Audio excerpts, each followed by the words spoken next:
Hi everyone, it's me, your Ardiynn. Welcome back to DShow, where I bring together several friends from across the internet to play on a D&D show. You okay there, buddy? I wish I was. Oh no. Would you like a cookie? You just have to come here next week. Yeah, I'll be there. Listen, I'll be there. Cookies and apple cider, I think will be good. Yeah, maybe some hot cocoa. Ooh, yes, you said you were doing that. Yeah. So for the past 45 minutes, I've been struggling with the computer. So, let's just jump into game. And, talk about some quick announcements before we get into game. I'm sorry. A few things, in case you guys may not have been keeping up with any of our recent announcements.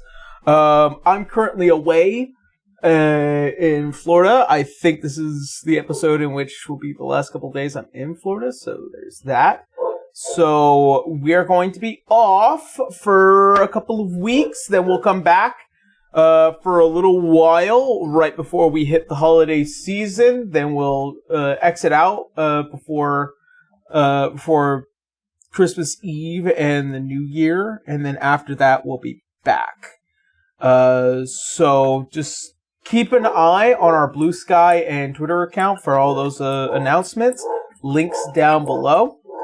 Second off, to the people over on YouTube, in case you may not know, about 60% of you who do watch this show and watch this content are not subscribed. Still? Oh, shame! Did we not tell you that the dogs would be upset? You can hear them right now. Even Connor's dog is upset by that. The dogs just know. So I would highly recommend, as in order to help the channel grow, because we don't want to be stuck between 1,400 subscribers forever. Yeah, see, even Orion knows. Please subscribe, and don't forget to hit the bell icon. It really helps us out. And it also keeps you up to date on when the latest episode comes out. Agreed. Alright. Woof, woof, woof. Wow, is Frankie upset? Yeah, he's really upset about He's always barking. How old are they now? Go pick him up and flip him upside down. 7 months old? Oh, they're not even a year old yet. They're still baby. Yeah, you gotta handle him like a baby. I heard a banjo just now. Yeah. Apparently all the dogs want to fucking have Except a Lo-Fi. time right Lo-Fi's sleeping. They're going off. Here, hold Listen, on. Maven is downstairs with Dad, so... Lo-Fi's taking a nap because he had a rough day because someone set off firecrackers. He's not happy about it. Goose and Hex are being suspiciously quiet. And I'm worried. Well, my dog may be quiet downstairs, but I got Pancake here, so I gotta go make sure that she doesn't get in trouble. Buzz! Shut the fuck up! I had to tell the dogs to be quiet. So that being said... Yeah, next up, our Patreon stuff. In case you guys may not know, which I've been talking about it the entire time here.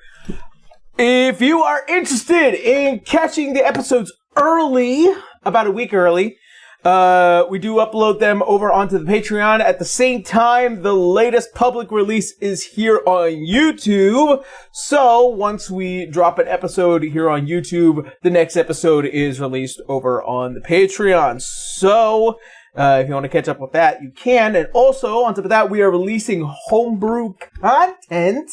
Stuff that you guys can play test, and that starts at $10 a month. And also, we do have some behind-the-scenes content, a little bit of tidbits that start before this episode actually starts, and during our break, which we're probably going to have a short one for because the time we lost. It's all good. Yeah. What can you do? Yeah, so yeah, if you guys want to go ahead and check all that stuff out, links are down below. I'm glad you don't have to do that weird, like, somewhere in this video will be a button you gotta click. Yeah. I mean, we have an end screen for these episodes, but, like... But how funny would it be if you pointed to the exact wrong spot? Well, if I wanted to point at something, I believe it'd be up over here. And now you've proven me wrong. Now I'm a liar. Thanks, sir. I appreciate Click it. this icon to close the screen and leave us forever. No, stay. Forever. Don't go anywhere. Our I'm pretty episodes sure are 4 that's hours called long. That was called a mutiny, Kendra. Don't do that. Yarr, I'm a pirate. I can do what I want. You know what happens to pirates who mutiny? They hang!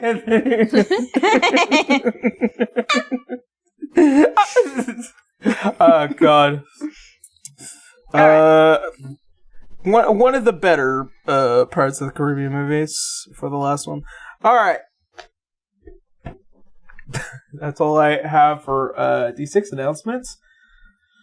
So, with that being said, let us get into today's episode of D6.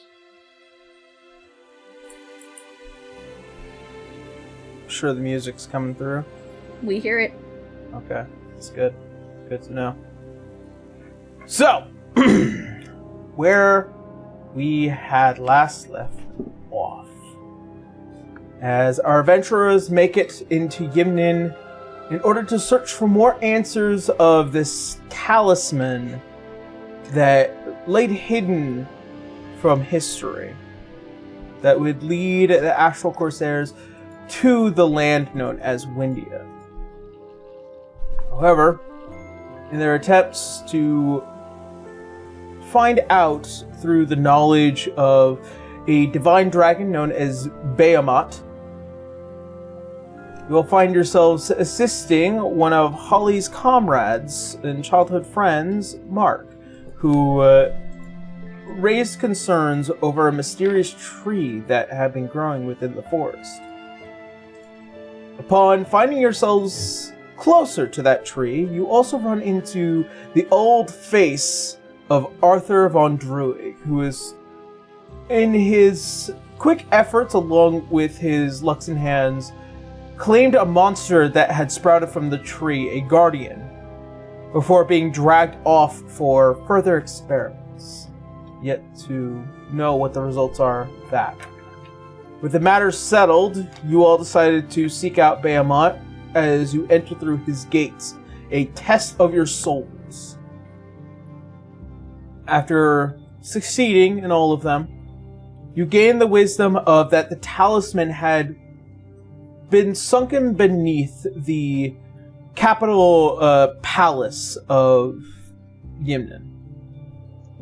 However, another option was an individual known as Arouna, who possibly knows how to get to Windia, in hopes that instead of having to go through the force of an entire country defending their palace, you all decided that it would be better to look for this Arouna individual first. And as such, you all make your way back to the Temple of the Raven Queen and rest up one more night before leaving. As such, a new day begins. So all of you still mad at Reloy. Oh, yes, yeah, Winry there's is still very mad at Reloy. Oh, yeah. Reloy used Identify on Winry's Cling Hex.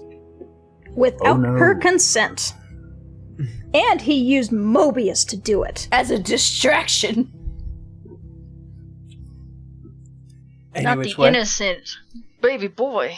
Mirad and Cotton were off by themselves, and we leave you alone for 5 minutes, and shit explodes. Innocent. Mobius has seen some shit. He is a fake he's creature, the innocent one. The funny thing about summoning familiars is that usually they're fake creatures. Oh yeah. So He knows what's I can just imagine the trauma He knows of getting the score. summoned He gets summoned, and half the time he just vanishes in a split second because of shenanigans. What's his disposition about that? You want to know what? I'll come up with it later. Can you imagine? He just summons Mobius and it just rolls the eyes like, oh, I'm here again. I'm here again. What do you want, boss? Any which way, as the day begins and all of you slowly rise to the faint, quiet sounds of movements and congregation.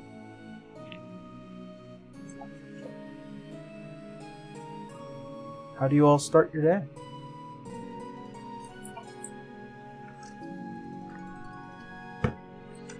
Well, having probably camped out in the garden overnight, Wenry is probably going to go at least wash her face. Maybe get into a new change of clothes. Okay. Get changed, cleaned up. Anybody else?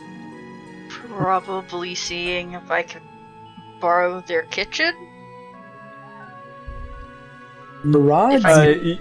If I can pry myself away from my wife. She's probably asleep. It's a Dang. Rough night.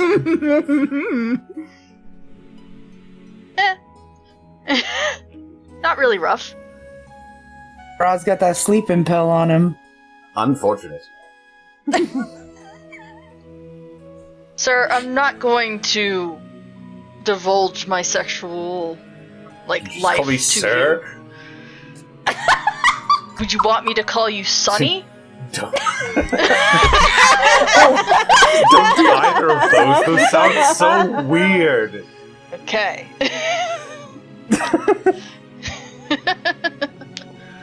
What do you want for breakfast?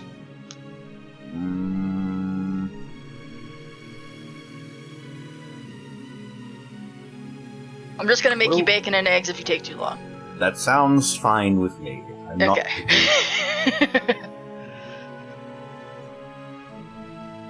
Wenry will probably gonna be cooking. Wenry will probably enter the kitchen. Is there any chance you could make some waffles? It's been a while since I've had any. Waffles. Yeah, I think they might have stuff here for waffles. Thank you. I appreciate it. And Waiting for the day for someone to put she you will on the give spot for Rolai ice just cream. a side eye. She walks out. He smiles. Side eye. I don't know if I have the insight to actually notice any of this. Let's see. Don't worry, you'll have No, I have time a to notice it -1. later. You'll have plenty of time to notice I don't later. have the passive. Yeah. You Con's do gonna not. just wake up and not know a thing and be fine with it for now. Yeah, just gonna make waffles, eggs, bacon, maybe a little bit of fruit on the side. Doing your handiwork in creating a hearty breakfast as well as the snacks it takes. After creating a small but relatively respectable morning banquet for your crew, as they all begin to slowly shuffle into the small space that makes a kind of eating barracks, if you will. As a lot of you sit down and discuss your upcoming plans. The sea we're going to is supposed to be cold, right?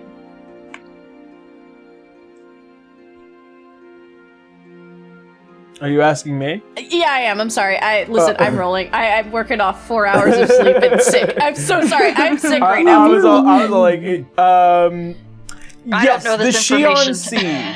The Xi'an Sea is quite famously known for being quite frigid, comparative to the Viceran Sea. Well, the reason I'm asking you is that will I have to, given my character's outfit compared to everyone else's, but she is covered in fur, am I going to have to wear something more now? I would say, given your natural disposition, I wouldn't worry about that. Okay, I just wanted to be sure, because I don't want to be caught off guard going, by the way, -2 to all your rolls because you're cold. Yeah. Everyone else don't might forget, need to you also pack have the up. Cloak of the Manta Ray, so maybe that'll be an extra layer. Never assumed it to have any other purpose but to be able to go underwater and swim forever. Maybe you can just drape it over your shoulders, keep the cold off. And she does actively wear it. She just doesn't have a hood up. Right. Would we, do we need to go shopping for warmer clothes for some of y'all? I could probably use an extra underlayer. This stuff, despite being full coverage, is very thin. I mean, you live on a tropical island, so... Exactly. It's designed to keep the sun off of me, but let the heat, dissipate, so... Yeah, I could probably do with a fresh sweater. So some cold weather clothing is in order then. I would say so. She doesn't answer, Roloy. Would God notice this is my question. I have a flat nothing insight, but I'm curious. Can I roll for that? Yeah, you could make a bit of insight if you. It's a 10. You She's tired. Yeah. But she is close friends with Winry. It's so early in the morning. People are relatively short first thing Still in the morning. getting the cobwebs out. Yeah. Yeah. You ever just watch a dog just yawn constantly because they're just waking up? That's pretty much her at this point. Yeah.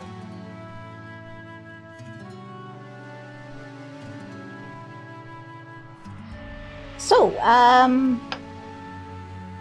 any idea where Holly is? We should probably consult her for... Oh, I'm so sorry. I missed you coming in. I'm sorry, Holly. Any chance you can show us where the clothing store is? I mean, I won't be able to get much, but... We can go have a look in it. I usually get all of my clothing from... Okay. You're cutting out at the end. A bit. Am I? Yeah. Yeah. It might be your Discord settings. The sensitivity. Yeah, you'll just have Turn to, down the sensitivity, because keep in and mind... you should be good. Yeah, keep in mind we're using QuickBot for you. How's that? Is that better? That is much better. Yes. Thank you. Okay.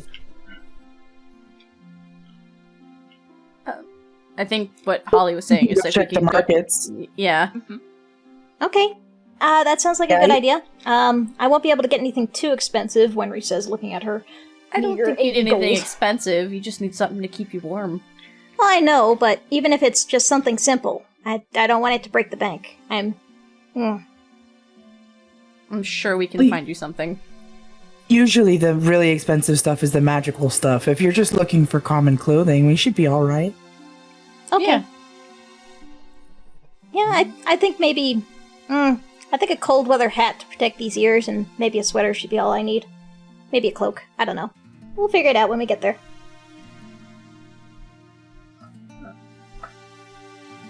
So, as quickly as the breakfast is consumed and the morning is goes by, as a lot of you continue on your plans, and we're gonna say y'all are going shopping. Hooray! Hell yeah. As you enter that long marketplace that kind of just has everything in every which direction, if you will. Of course, there is a nice small little area where you see what is the these rather warm Yimnin-like designed clothing. Heavy and also slightly fluffy jackets as well. Every so often, you'll notice there's probably a parka or two here. They all come in varying sizes and design. Oh, thank goodness. I was about to ask. As you all take a look, it doesn't cost too much. It's me. For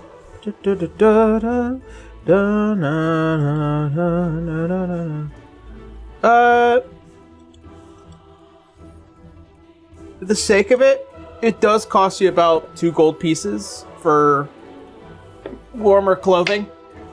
Just 2? Oh, goodness. All right. Well, I guess Wenry's going to go for a decent parka. Yeah. Decent Just parka. Keep in mind, we gotta do that, and then I guess when we get back to the ship, we gotta make sure we're stocked up on the ship supplies as well. Yeah. We're gonna make sure. Well, that's that why I'm we trying. That's why I'm trying not to do too much shopping right here. No I don't want worries. to. I don't want to break the bank. You could also see the owner of the shop who runs this place is this what looks like to be a kind of heavily cloaked individual with this long, almost draconic-like snout, and you could tell that like it's a little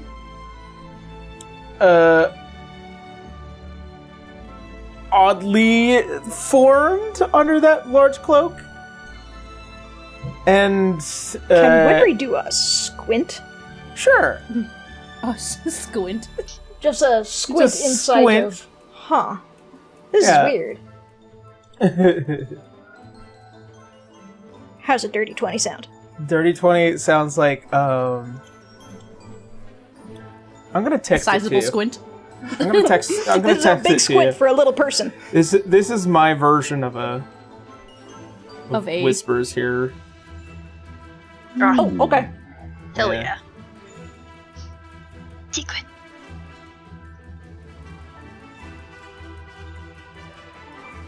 Let's see. Holly, Yes. are you going to want to speak to anybody before we head out? I don't want to make you feel like you're pressured to leave so swiftly. There you go. I should probably say goodbye to my mother. Well, goodbye, but I should let her know I'm leaving. Winry, as you can see on this small platform, and behind them, which looks like to be a couple of changing rooms, as you go in to pay for the parka, you can see out from one of that large cloak, like what looks like to be the small little hand holding out. It's like, yes, yes. Are these just a bunch of kobolds in a trench coat?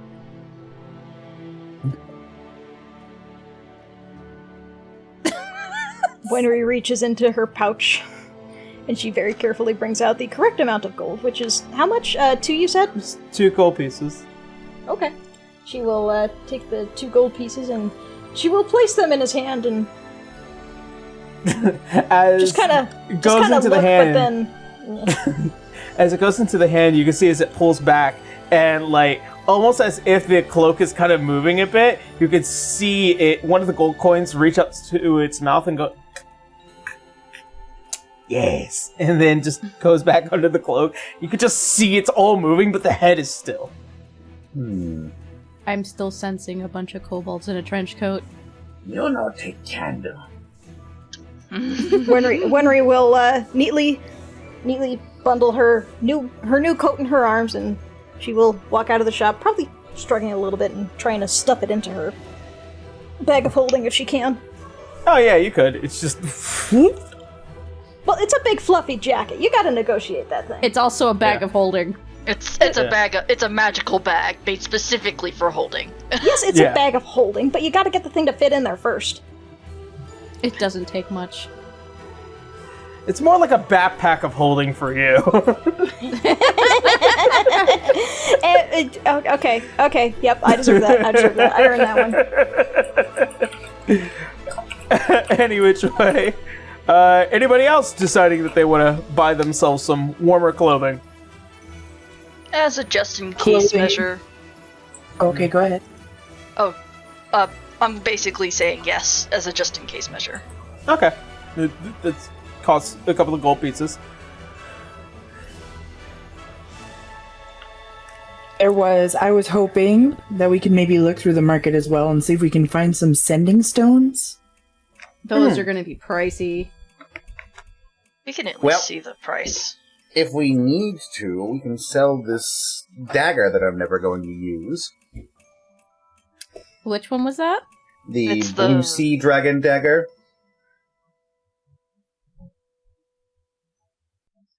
Maybe? I mean, Might I'm not need to going to keep use that- it. You all give it to me. I mean, I can't use it. Big hands. Well, if we need some sending stones, and if we find some, and if they're too pricey, then just sell this. Fair enough. To be I honest, mean- your magic is good enough. I was going to sell it anyway. I don't have any money. Do you also need ink and paper again? Oh, from what I recall, I he am has a lot of that. perpetually in need of that. Oh no. Let's always assume that I need more ink and more paper. Understood, Rolla. Understood. Alright. As a lot of you go further into the markets, in search of ascending stones, you let's see. Wow.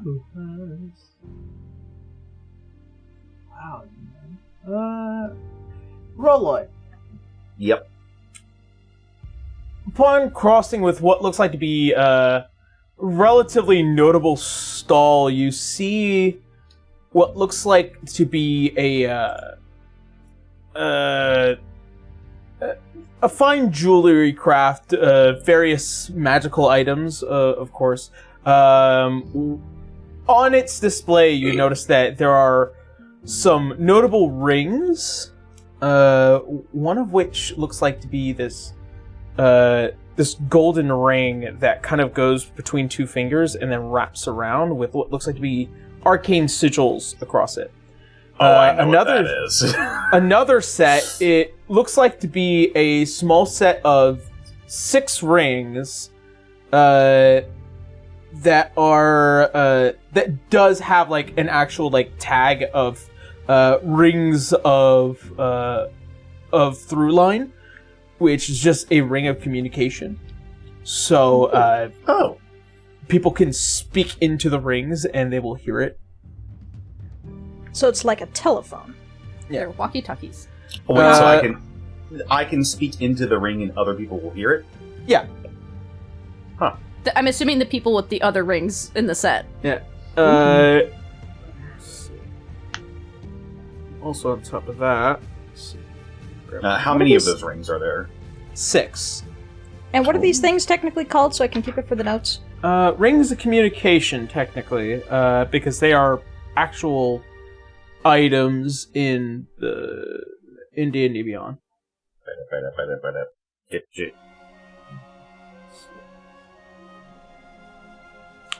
Well, I think this is exactly what we were looking for. You don't have to wear them, Better- do you? Better You than a have to wear sending them. stone. Cool. So then you guys can wear them. Of course, these are magical rings. They will adjust. We can clip it to your Bet. ear or something. Ever wanted a piercing? I mean, I had You them can- when I was human. Where? Oh, we can get She you had an earrings. anklet. Oh. We can I don't give you an remember that. anklet. giving the an art. expression I'm to sorry. the camera. Like, I don't remember. I don't remember them in the art. I did originally have her with piercings. That's it. Just like little piercings. Yeah. I. It was ages ago, like months, that I showed you that. Yeah. So I get it. Right. How much for these? For the rings, as you see Yep. this slightly older lady. Well, for one of them, I'll sell it for about 100 gold pieces, and then 50 gold pieces for every ring after that. How many do you need? 100, 150, 200, 250, 300. I need 5. Okay, and you can see as she goes and like plucks them all out, and then kind of puts them all in like little individual, kind of these soft, silky packages, and kind of just fancy. hands them over to you. There you go. 300 gold pieces. So I was wondering if I could do a trade for these. You see, I've got this quite magical dagger with me. And I was wondering how much you might be able to take off for. And I will pull out the blue sea dragon dagger, and I will let her examine it. Just don't touch the blade part. I mean, I think that should be very clear, as it is a magical blade. Sniff, but do not inhale. Just cotton rubbing where she got stabbed by that thing, like, huh. What you do not smell is the blue sea dragon dagger. It's a good dagger for making somebody lose, like, concentration, as well as, like, have Being at difficulty to disadvantage. hit. Disadvantage to hit. But unfortunately, it requires attunement, I think, right? Yes. So that's why you couldn't use it, and they're like, Reloid? It's like, I've got no use for it. I would really rather free up the attunement slot. I am never going to use this thing. I hope not, but When you your never wizard know. has to use a dagger, something is wrong. Yeah. If I'm out of spell I think the slots, only fine. reason we ended up handing it over to Reloy was because everybody decided to gang up on the wizard the past couple fights. So Yeah. Exactly. So it's like, give them disadvantage by stabbing them. I am quite targetable. Yes. I could potentially take it off of your hands for about 500 gold pieces. 500. Insight. Make an insight. Yeah. It's your insight.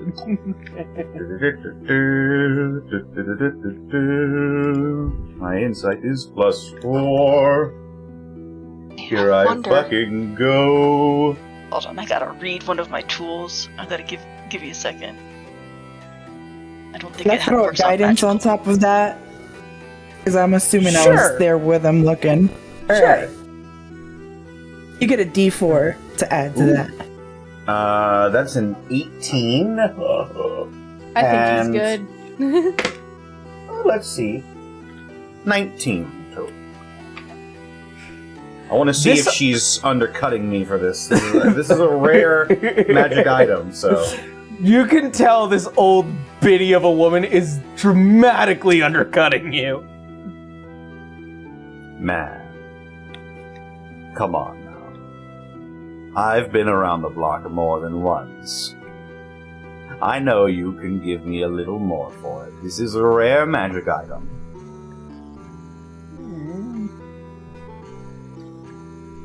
But you have Come to on, remember the resale value of something like this. Who am I going to potentially sell this to? An assassin?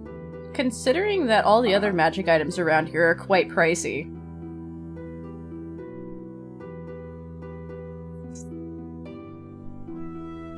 $3,500. That's I'll much take it. Very kind.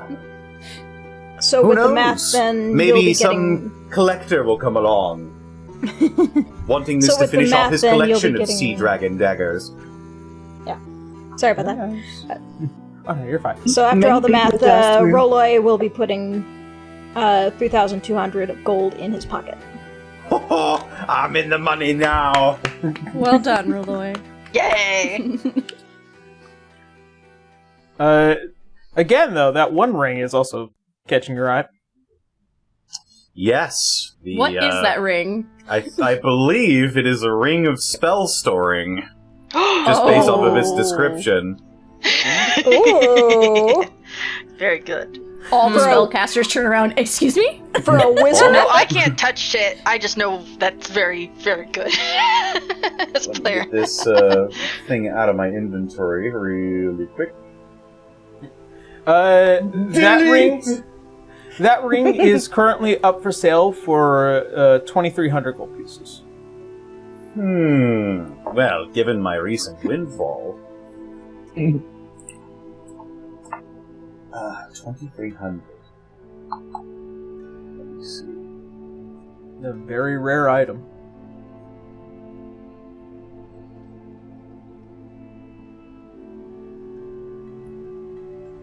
Just to be sure, my eyes don't deceive. Could I make an Arcana check to see if I could identify this? Actually, you know sure. what? I'll point at it and then I'll cast Identify. I was gonna say, don't you have that? I know I have it. As far as Identify comes off, it is exactly as one could imagine. This is one of those very rare few rings designed by Lumerians thousands of years ago. Ring of spell storage. I knew it. Panic had one of those. Well, it's gonna come down to, is it a need or is it a want, Reloy? As the wizard here, I would assume it's a need. Of spell storing, I can cast a spell and keep it in there for as long as I need. It's basically a free spell slot. Okay. And it's really rare, so I think you answered your own question. Yes. You grab yourself a ring of spell storage from this crafty old lady. As far as you were able to tell, she got caught, but at least she gave it her best shot. Like 500. She tried lying and everyone squinted. She tried to undercut me by 3,000. Almost 5 times the price. The whole group went, yeah, try that again, old lady. Alright. Yeah, I was about to say, like, I'm pretty sure, like, by That's the quality of the super blade alone, undercut. Mirad was like, no. Like, not counting the magic bit, but, like, just from the quality of the blade. And Cotton was ready to be like, if you don't want it, we can go to someone else who will.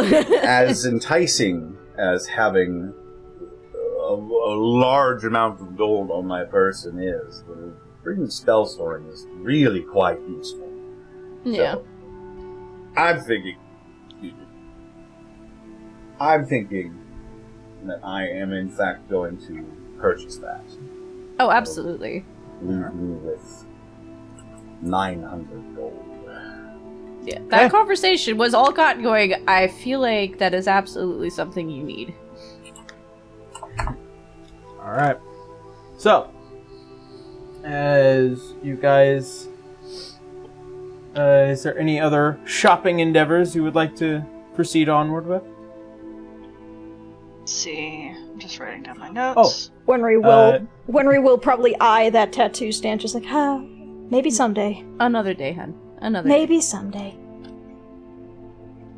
Well, hey, maybe I can interview Captain Mirad. Maybe he'll be able to give me some pointers on the meanings of tattoos. There might be a few things in that. I mean, out of all of us, he would have a say about tattoos in this group. Yeah, aren't you like covered? Yeah. Pretty tattooed. I have some spots still left over.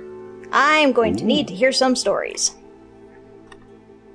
Yes. A lot of meaning behind permanently marking your body like that. Can prestidigitation remove a tattue? I sure hope not. That's a very interesting question. Why would you say that? Hide a tattoo. Cotton is also still a little brat on the inside, and That she would wouldn't be an bring that up. amazing prank. All the people to say that in front of. Listen, Cotton may be mom, but she's still a bit of a brat at the same time, and mischief isn't beyond her. I can technically clean an area. I don't. Clean or soil If you an use object no prestidigitation- larger than 1 cubic foot. Wait a minute. Wait appear a on minute. an object. He used prestidigitation on the sails. Yeah, he did. That's why, like, Cotton watched him use prestidigitation on almost everything, so she legitimately, as someone of science, would be like, can you do that? It's a really good spell. So, It's for science, So Holly. here's the I'm thing. sorry. the only time a person becomes an object is when they are dead. So on my corpse, you can remove all my tattoos. So literally over my dead body. I mean, Basically. if it ever comes down to, being able to identify somebody, that might be an interesting point to raise, but... Is this Captain Murad? No, No, it no can't pranks. be. He doesn't have any ink. Ain't got no ink. He ain't got no ink. In my field, Holly, asking questions is all a part of it. It may sound really dangerous to the person you ask it to, I guess in Reloy's case, but it wouldn't have been that bad. It's just it was just seriously You just a say question. it's just a A tattoo, hypothetical. I but forgot how good this Ollie item is was. looking dead-eyed at Murad as she says all this. oh, okay, holds it. It's No, really like- just She can't identify. she's just honestly curious about how that works. No, She's looking Just at don't Murad do like, that. you put up with that? You put up with that? With her wanting to take your tattoos away? No, I know she won't because she knows how much of sentimental value they are to me, or at least that it should be obvious, seeing as I have them Still tattooed on my body. Cost him thousands of gold over the years. it was a posted question, not hey, do that. There's a difference. I know it's not hey, do that with you, but I'm worried about him. You know, Don't- with Rolai, he does a lot of things without permission. I'm sorry, It's what? true. He's honest about it, though. I respect Really? him for that. Really? Is he now? Oh boy. When What are you happened? okay? I'll tell you on the ship. I don't want to What bring did you it up guys here. do while we were gone? I don't know. Hey, we didn't ask him. you what you were doing. Yeah, you did. Oh. Wait, did I? You're gaslighting. You asked This me morning. right. Yes, you did, Rolla. Oh, you fair asked me. I didn't get into specifics, though. No, I didn't. I made it very clear that I did not like revealing any of that information by calling you sir. Alright. So, as your guys' shopping spree, I'm assuming, comes to an end. Yeah, we're good. Because the Goodness. only other shopping spree we need is for the ship, so. Yeah, supplies for the ship to make sure that we are stocked for the travel, as well as any fighting that we might get into with our ship. So Mm-hmm. Oh, everyone gets a ring, by the way. You guys get this soft red, reddish silk-like bag that comes with this beautiful arcane etched golden ring that to any that go to apply onto their finger, it shrinks and grows in size depending on the wearer. The look of disbelief on her face when she first hands it to her, like, this was a great idea, because, like, her brain goes, that is a ring, my hands are massive. What were we thinking here? For you, it's kind of like a metal band coming around and then tightening onto the claw. Huh. Ta-da! Fair enough. Fair enough. Thank Ain't you. life grand? Yeah. I mean, I ain't gonna knock it. magic's neat. So, the way this works is that you just talk into it like a microphone? Think so. Or sending Testing. stone? That's the We all get the reverb from each other. yeah. Close. No, it happens for mentally. randomly It sounds like you're hearing double. Oh. Yeah. Cotton's ears just pop up like, whoa.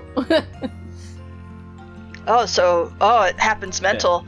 That It- is good Clever. to know for my It sneaky ass. has a limitation of 1,000 feet.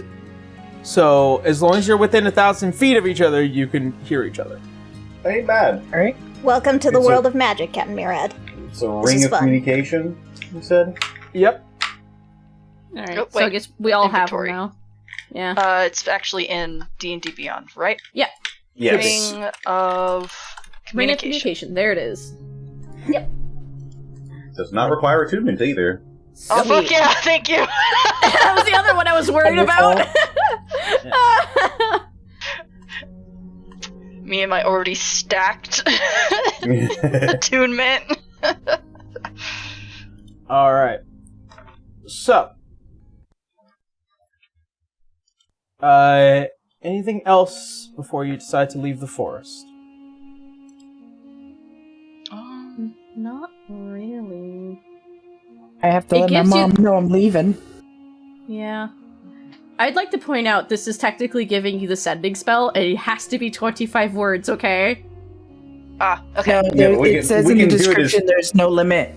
There is, because it gave me sending, and that's what it's telling me. Yeah, it says Oh. you are able to cast sending at will from this ring. So it's 25 Okay. words or less for one message, but you can do it as many times as you want, which is Okay. amazing and way better than ascending stuff. No, Yeah, absolutely. so- Okay, I just wanted to be sure I understood that. Thank you. So basically you can send 2 sendings if it's beyond 25 words. Because it's It at could will. only be between Yeah, these the- rings, though. Yeah, Yeah. and the only downside is that it's not infinite range. Yeah. Oh yeah, that's fine. I think It that had would to be be- very worrisome if it was infinite range. It had to be balanced somewhere. Yeah. That's fair enough.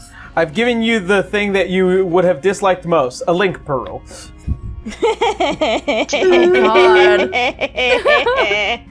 God. Alright. This is So- sacred. Oh god, not the edge boy. So, as all of you go back to the temple to allow Holly to say their farewells, We also want to say bye to Mark. He was really cool. we'll get to him in a minute. Oh no. Holly, as you make your way through the temple, back to that one room, as you see there is your mother continuing her prayers on the other side of that large red pool. As you enter the room and can feel almost as if the cool shadows seep in. You see as that tall figure turns back and looks at you. My daughter. Mother? We're continuing on our journey today.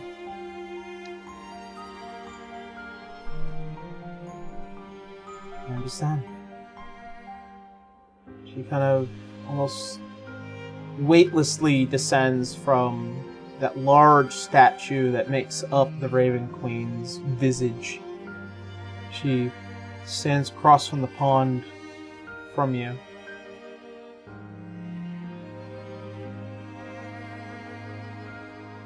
May the blessing go with you. May you be protected.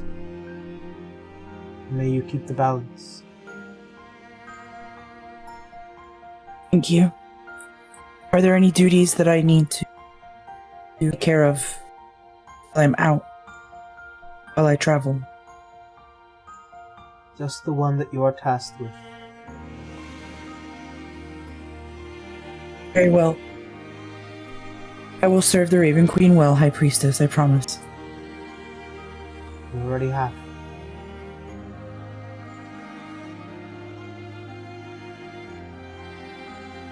As you can see, She as is the going head, to... Oh, go ahead. as the head lowers down and gives a very honorable bow before returning back up.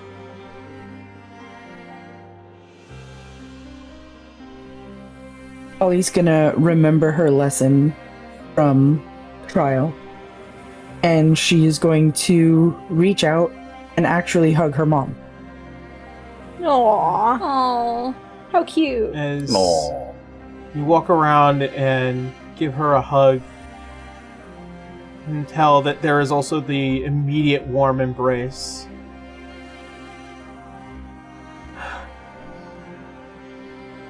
so very amazing.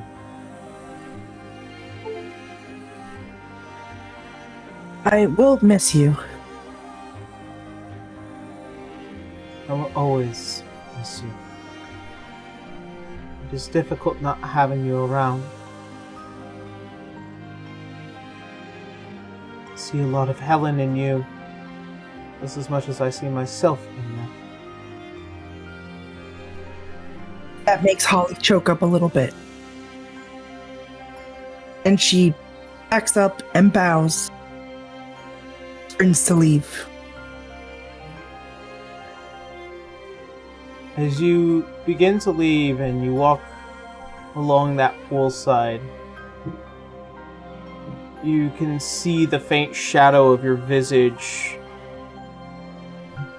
kind of just reflected in that cool, wax-like pool that just barely waves and ripples.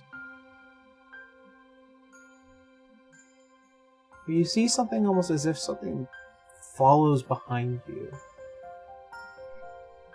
Strange, yet unknown deformity yet to become clear.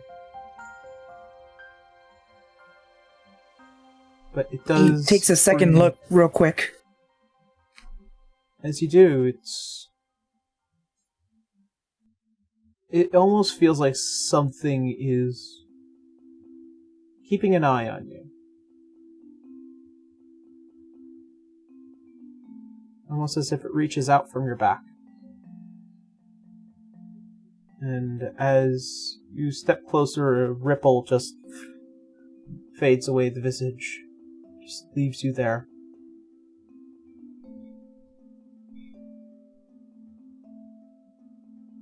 She takes it as a blessing from the Raven Queen and does not question it and continues out. Okay.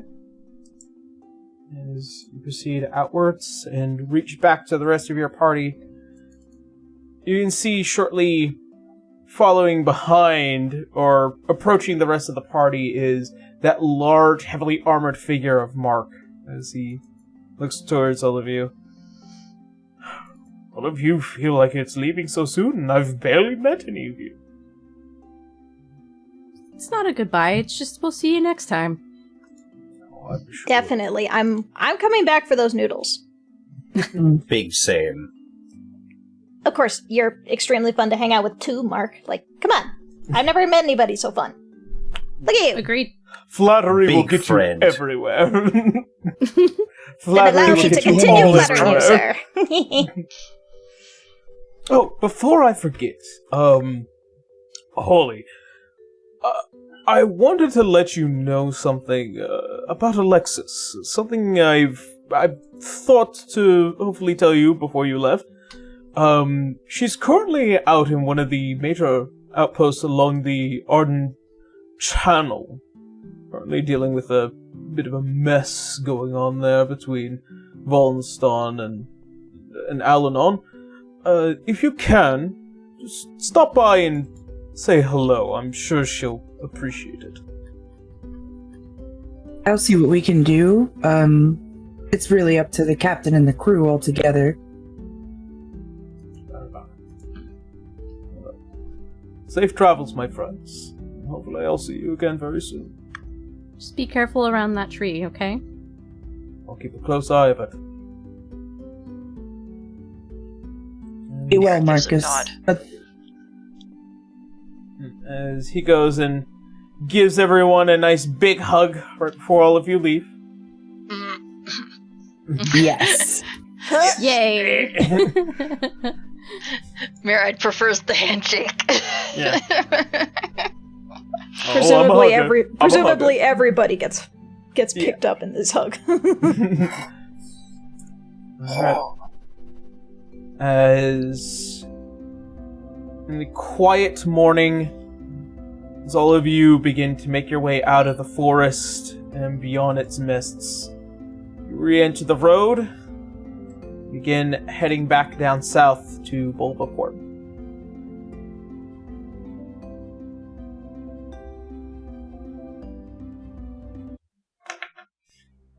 As Several hours pass, and whilst out on your travels, you finally make it back to Bulbaport somewhere in the late night. As you do, you head back to the shipyard first and begin the process of picking up the stuff that you had already begun to order. It's going to cost you about 500 gold pieces from the ship allowance that you guys distribute among yourselves. Whilst you are in the market, Cotton, Yep. you hear a faint sound as you're currently walking around with Murad and the rest of the crew.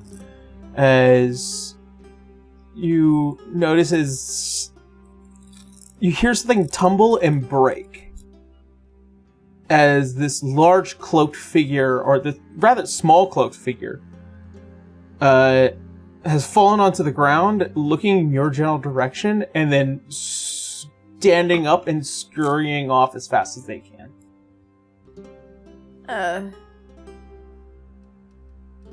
Did she actually get a look of this person? Make a perception check. Okay. Perception +3. Let's see. 16? 16? I need you to make me an intelligence saving throw. Oh, sweet lord. Why Oh, did I boy. even bother? Oh boy. Okay, who's nearest by her? Make sure it's not Winry. 5. That's 5. And then Probably +1 right. is 6. 6. Okay. Why? Why do you hate me so much? Yeah, the second roll's a 17. Figures. I'm sorry, Blue. I think you're cursed.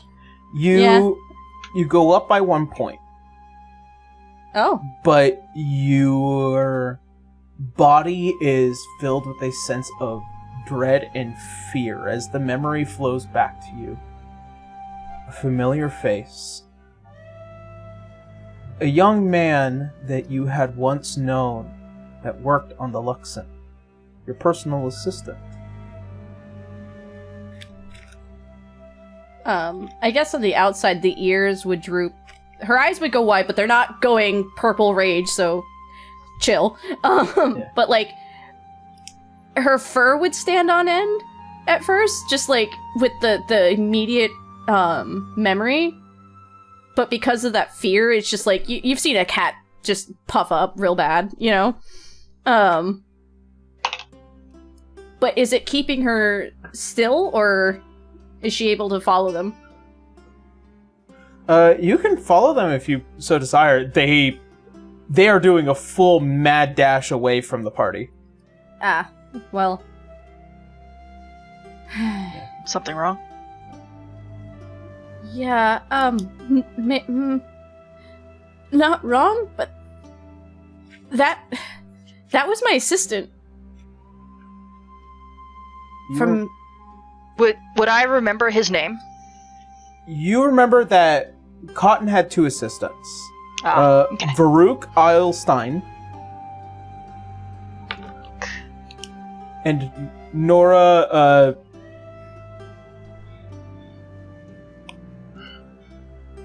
Dreadsire. Drevsire. Do I know- do I remember who this one is or no? Varuk was the man. Okay. A half-elven individual. But he looked scared. I think he might have recognized you. Yeah, I wouldn't assume otherwise, given how fast he ran off. Why is he here, though? I don't know. Do you want me to try to find out? I just want to know if he's okay. Because this isn't someone with the masks that the others have. This is No. straight up another person. Yeah. Up to you if you guys want to pursue or not. We can have the rest of the group just keep an eye on the ship, but We're near the dock ports at this Yeah. point, right? Okay, Yeah. making sure. Okay. I think it's a good idea to get answers, especially with Arthur running around and we don't know what he's up to.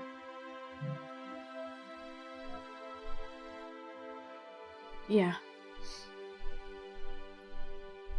Though I don't assume this is going to be a very nice encounter.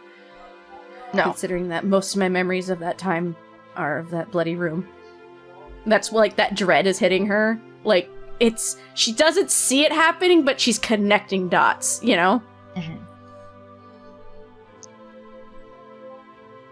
There's gonna be a lot of things that are going to be unpleasant while dealing with your past. If you both need, you guys can go investigate. I'm sure Rolly and Holly can handle the shopping, and I can keep an eye on the ship. Yeah. Alright. As a lot of you split off again, as the three, as Holly and Rolly, you guys continue on with the shopping as per instructions. Doesn't take too much.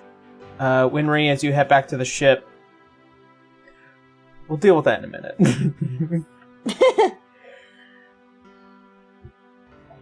Khan Murad, as you go and quickly follow the young cloaked man as you slowly make your way into the small residential area that looks haphazard and haggard in this area. Like, seen better days. Yeah, it's definitely the projects of Boboport. Mm-hmm.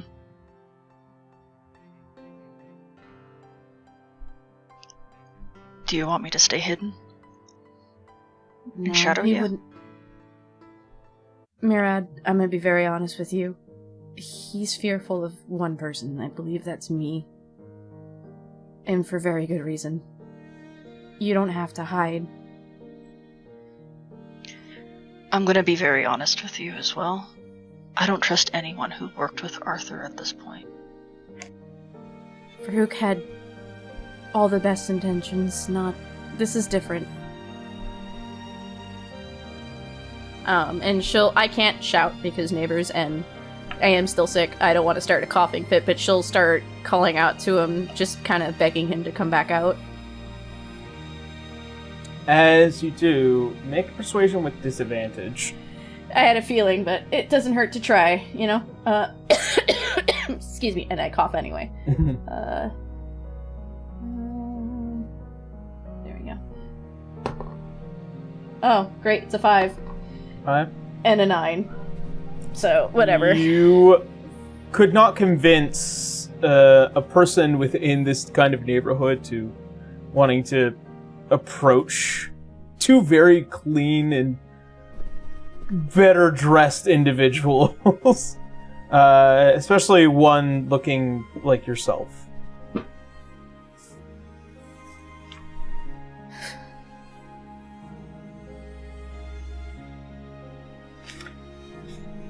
Like, are we still able to track them or no? Yeah, no, you got him into this area, you're just not sure where.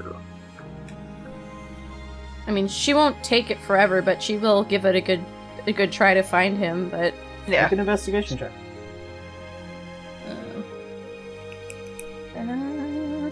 It is at least a +1. Can I, Actually, yeah. I don't even know why I tried. That's a 3. Christ. I moved my whispers earlier, so I was gonna ask if I could give her the assistance for that. Sure. But it's also better than hers, so I could possibly roll it You myself. could do it yourself if you want to. You might want to, considering I think I'm cursed today. Okie dokie. They've been a bunch of 4s and 5s and 3s. Blue, I mean no offense, you seem to be cursed a lot. We need to shake out this dice curse. It just is I'll what bring it the is. sage. Hold on, bring I'm the sage experiencing when we a go. small ping of lag. Apologies. Sorry. Here we go. 23. Yeah, I'll that's take much the better. I'll take the 23 over my 3. As you begin to kind of get a little bit of a detail, you've been to places like this before, especially in Bulvaka. There are some tight spaces that a body like that can definitely get into as you head down the small alleyway, which what looks like to be the various scraps of scientific equipment that is broken, discarded at the front of this door, and you can see it is just plastered with paper to keep the sun out or to keep people from looking in. Murad furrows his brow a little bit at the sight.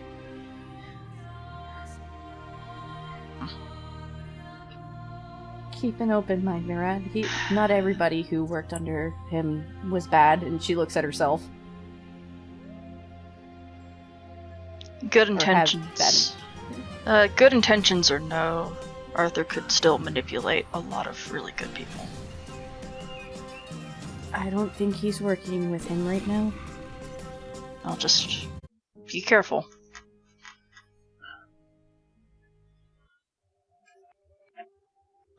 Sorry. You're The good. door's in front of you. What do you do? She will very gently knock at it and just state his name again, just very gently, like trying to be as small as possible in that if that makes sense. But like there is that regret in her tone.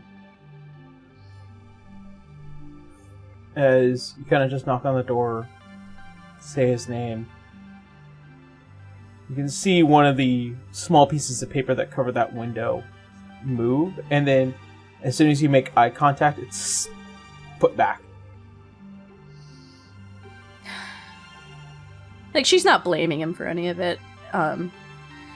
She'll take a moment to kind of figure out her words, because she didn't expect to run into him here. If my fragmented memories are correct, I understand why you're running from me.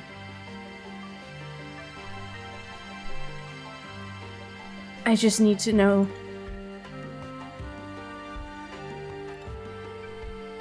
Please. I don't want to hurt you. I don't mean you any harm.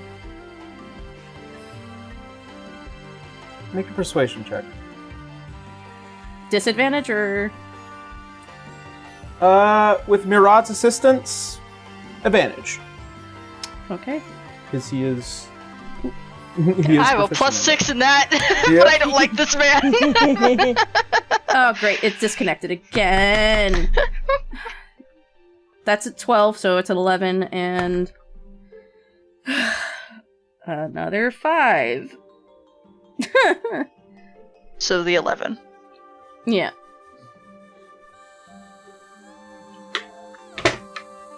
Like, she's, just for clarification, she's not even standing at this door. She's kind of, like, bent down on her knees. Just kind of...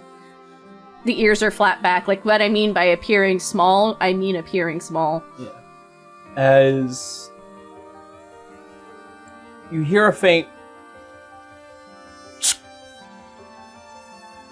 as the door rattles and creaks open, you can see...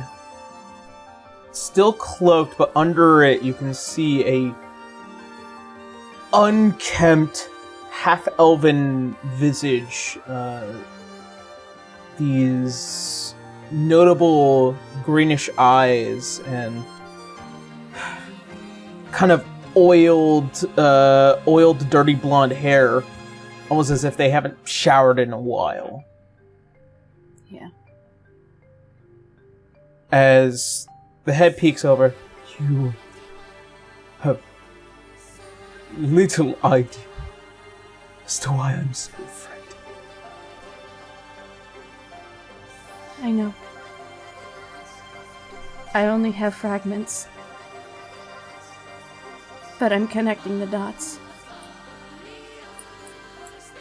I never meant to hurt you. None of this was meant to hurt anybody. I barely remember anything. And what I do remember is There's so much blood.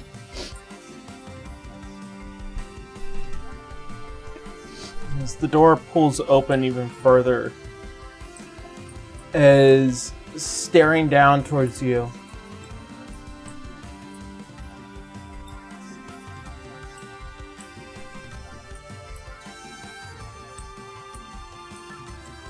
"2 years. I've sat on these thoughts, still so afraid of you. Even now." Hold on, I gotta turn my volume up. No, it's not you, it's me. Alright, go ahead. Sorry, because my headset has individual volume. Even now, I barely find me courage to want to tell you the things I want to tell you.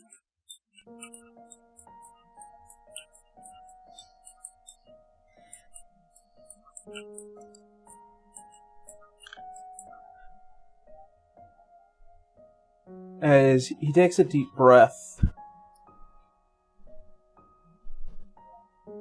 the scene moves over to Winry. Oh, God boy. damn it! Why you do this to me? We were just about to get some closure.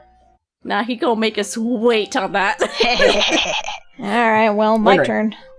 As you make your way over to the ship and feel the cool nights of the Viceran Sea, as you make yourself down into the lower deck and begin to hear some rattling where the rations would usually be. Okay. What the heck is that? When we would like to try to investigate or hear where this thing is. As I swear, you if that had- navigator's just suddenly hiding in there.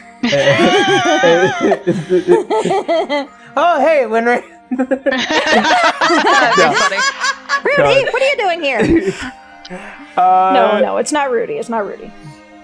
As you make your way down and you kind of take a look around, you notice that all the spice jars are knocked over.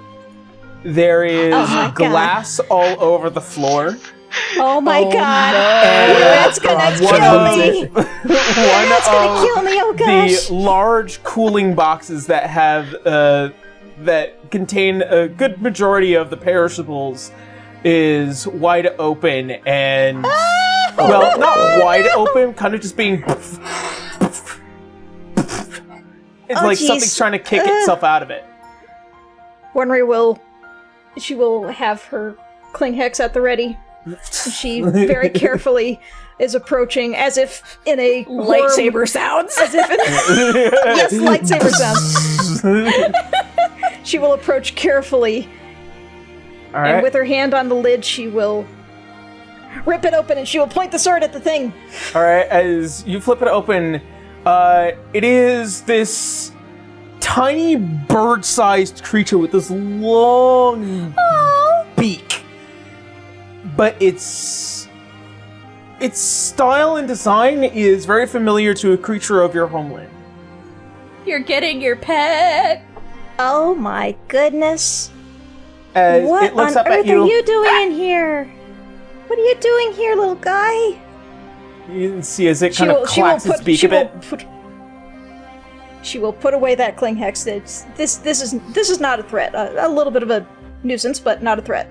She will very carefully just try reaching one hand down, just like offering for it to climb up. Just like, come on, little guy, let's get you out of here. Make an animal handling check. Oh boy, animal handling. That went well for me last time. Let's see how it goes this time. Murad's about to make some chicken nuggies. That's a 13. You can see as it kind of like tries to lean its long beak at you and just like kind of sniffs the hand a bit, and then just like gets raised up as you kind of lift it out. It's as big as your torso generally would be, but like this as big as it is, it's small for everyone else. As it kind of like releases this this kind of low hum to it, almost as if it's trying to hiss, but like without veracity. It's trying to indicate that it's had a tough time down here for the past couple of days. Hey, it's okay. Winry will probably go over to wherever there's like some jerky or strips of meat, anything like that. She's probably gonna grab a piece and just offer it up. She's like, "Here you go, little guy. Here you go." It's a meat-eating bird? I believe they're omnivores. Well, insectivores, piscivores, carnivores, primarily. Okay. As this little guy is just like eating out of your hand, it's kind of bewildered by the thought of like, what the hell is this? What the hell is all of this? But it does seem to be very relaxed within your presence at the moment. Well, Winry This is will gonna be the cat that Dad doesn't want, and then Dad falls in love with the cat. He knocked over my spices. Well, Winry will probably do her best to keep the thing calm, and she will look mournfully over the floor, just like, "Oh, jeez, I better get started cleaning this up." So Roy has this spell called prestidigitation. You can't magic everything away. Yeah, you can. Watch me. Oh, you can't magic everything away. Mirad's gonna know someone was there. And Winry Where are all will my be there spices? with every Where's apology. my cumin? Where's my chili peppers? Where are my basil Where's my leaves? garlic salt? Where is the saffron? Where's the turmeric? Oh my gosh. So now with a pterosaur, a tiny pterosaur, just perching on her. Okay, well,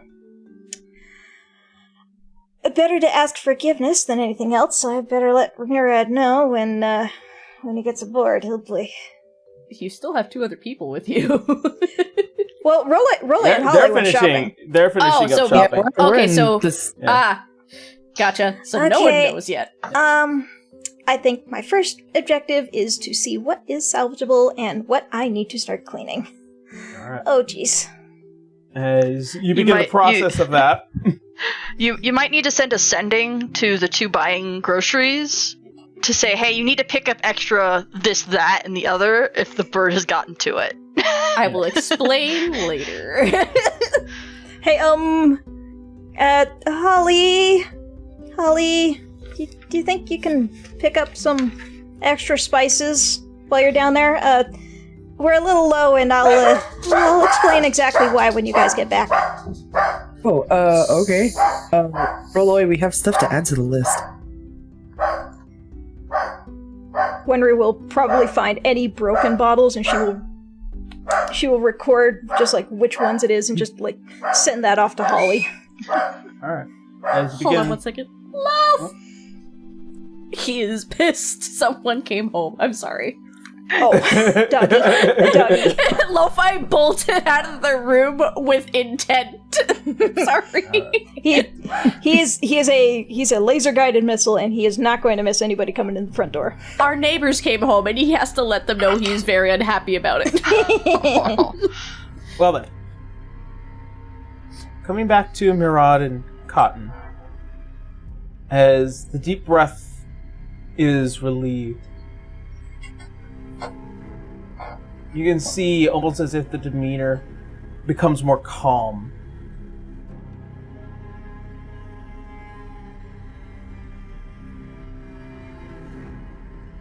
So what is it that you want, Dr. Cottonelle? I want to know the truth of what happened. I really don't know. I woke up in a tube momentarily, and then it's all fragments still.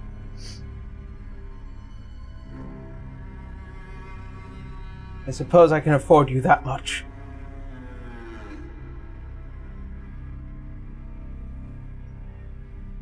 It started 4 years ago. The process of designing a way to return certain feats to people who had lost or was not born with certain the general abilities. Sight, hearing, limbs. The idea that you so amazingly came up with was to allow the human body to recover through its own natural means by infusing it with the quick recovery abilities of lycanthropy and by using the basis of chimera genomes. Lycanthropy? It was quite the discovery when we found the bones of an old king.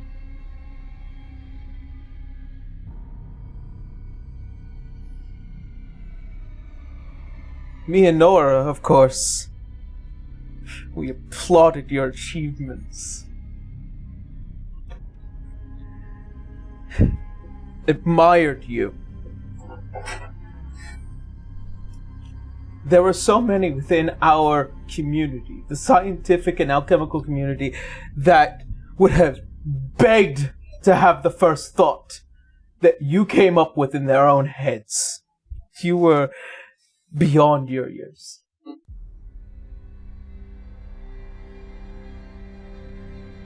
So enamored we were. When came time, you said you had finally finished your work. Began the process of trials. First on animals, of course. And then Arthur recommended we finally push for human trial. You would not have it any other way aside from you being the first, knowing of your missing eye in hopes that this might have progressed further.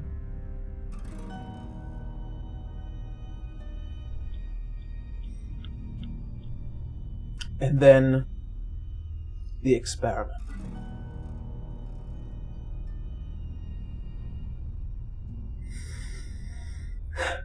The visage of your convulsing body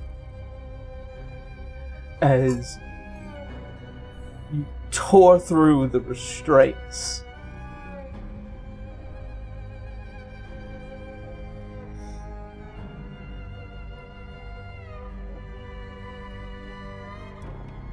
Nora did not last a second in your presence, as you had completely lost every sensibility of humanity. And as I tried to escape, quite luckily, the knockout gas began to fill the room. As he goes and moves the cloak, you can see what is this mechanical arm, but on the outside of it looks like to be this beautiful fine porcelain. Mm-hmm. As he raises it towards you. Another one of your genius inventions.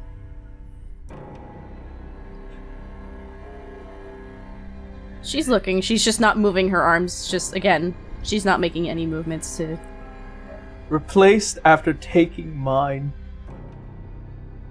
And then as he begins to pull back the hood, you can see a good chunk of the side of the skull is covered in a brass plate adorned with various arcane markings. Nearly tore my head off.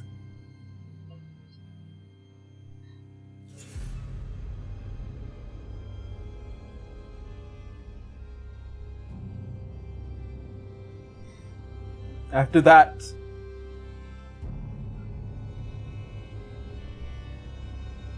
not too long after, Arthur relieved me of duty.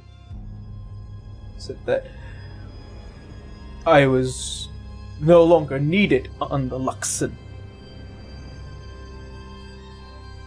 Reimbursed me for my pain with metal in my skull and an arm that no longer is there.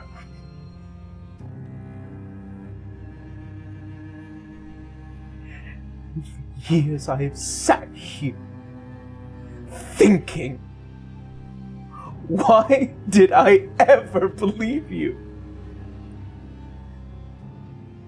How was it that you, brightest mind in all of Erdseheimel, didn't know when enough was enough? Creating magical prosthetics wasn't enough. Creating a magical eye that used scrying magic in its technology was not enough. Nothing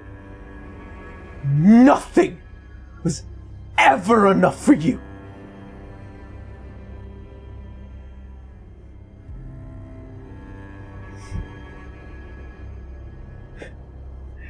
And that's what's funny.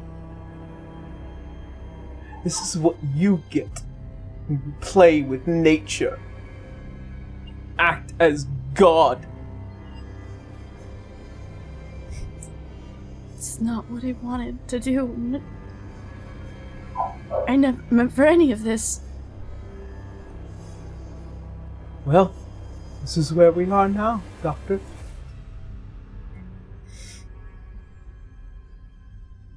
And you wanna know what? After all these long years, all this pain, I can tell you this now. You got what you deserved.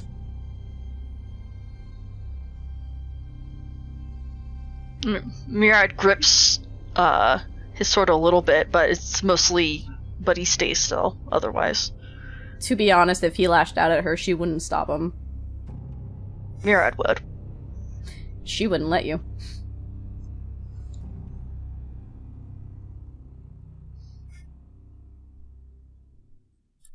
So is there anything else I could do for the good doctor?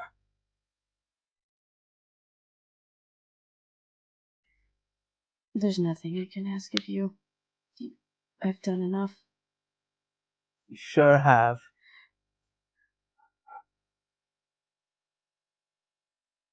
As he I begins, know me saying my words of sorry are not gonna do anything here.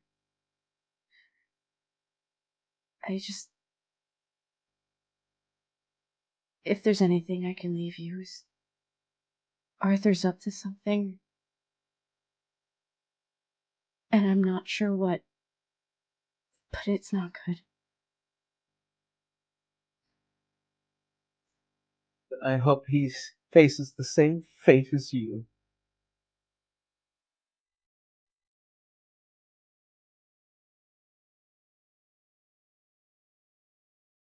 Goodbye, Doctor. Bye. Steps back into the small hall and closing the door. You could hear the several lashes of locks.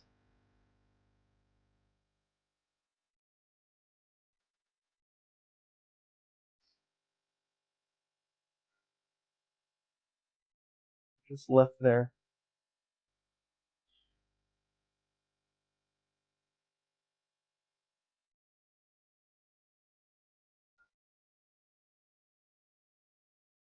She doesn't do anything right away until,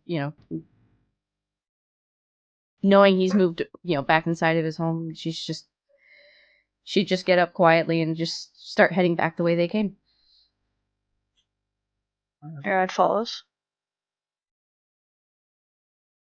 She's got a lot to process, and she's not about to talk about it out in the open right now. Oh, yeah. Understand. As you return He back... does offer a hand if she wants it, though.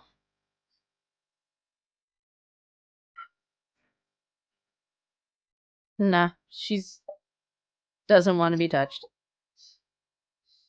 He takes no offense by it.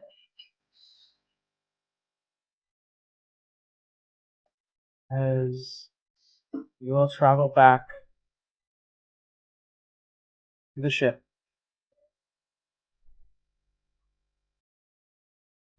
you'll find yourselves reaching back to the main deck. Holly and Rolloy, with the assistance of a group of turtlemen, returning back with all the supplies that you needed. And as you two notice, there is a Winry below deck currently cleaning up a mess? Well, Ah, jeez.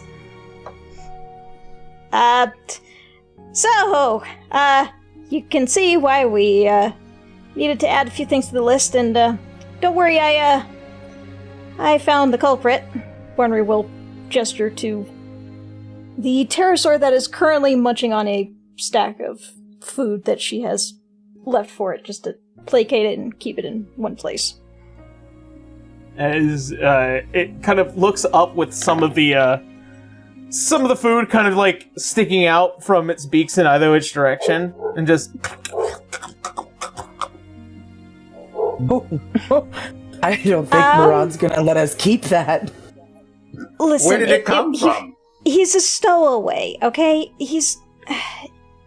Listen, these little guys, these pterosaurs, they're native to my island.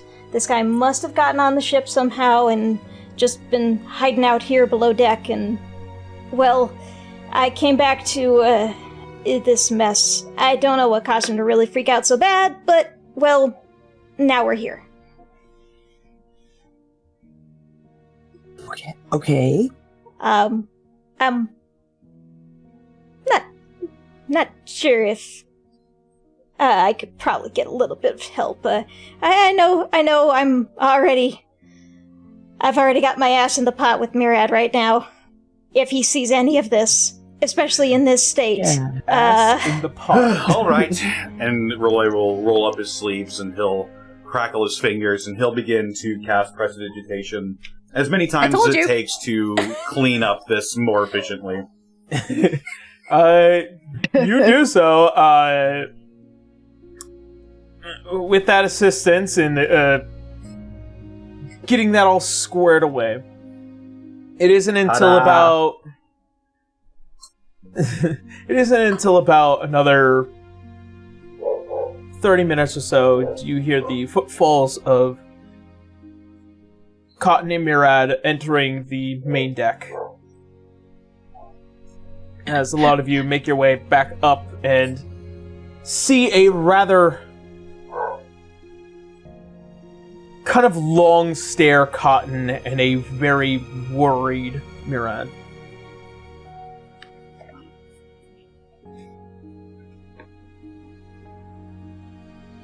Captain? Things go badly? It's complicated. It's not.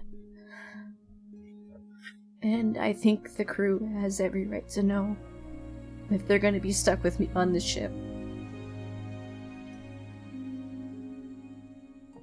Stuck with you is poor phrasing. It is not. If you know the context.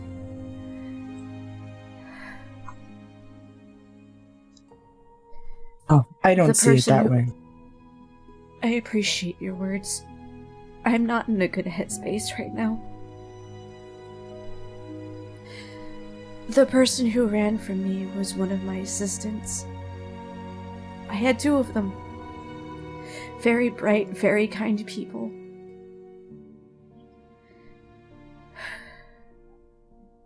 They worked with me on all of my experiments. And,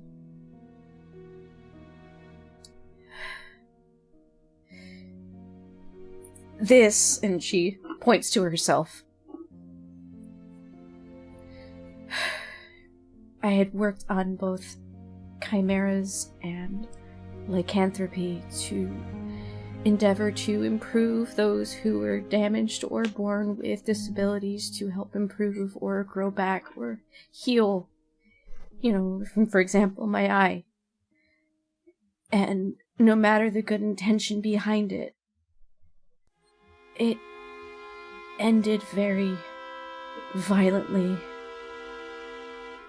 My other assistant, Nora, did not survive. And the one you saw running, I took his arm and nearly his head.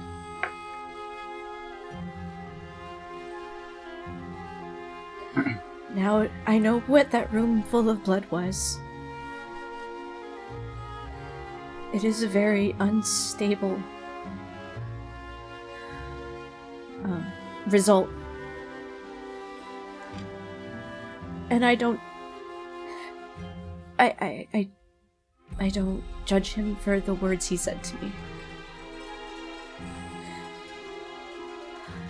Now knowing there's lycanthropy involved, considering that it was DNA taken from the bones of an old king,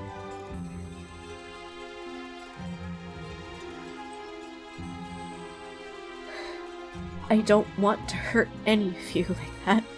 And I almost nearly did. And she looks at Wenry. I may have had good intentions, but I was too stupid to know when to stop.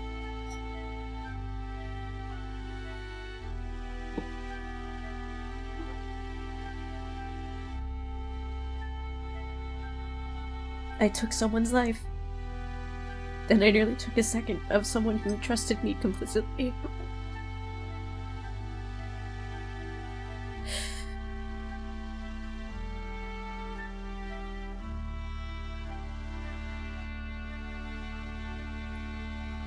If it's any consolation, I think we've known that there was a little instability in you for a while. So, when we say that we don't mind, I think we mean it.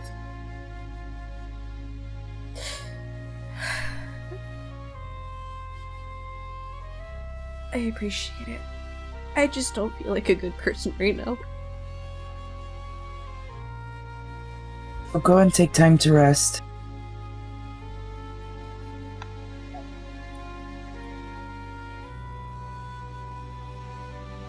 Mira wants to hug her so badly.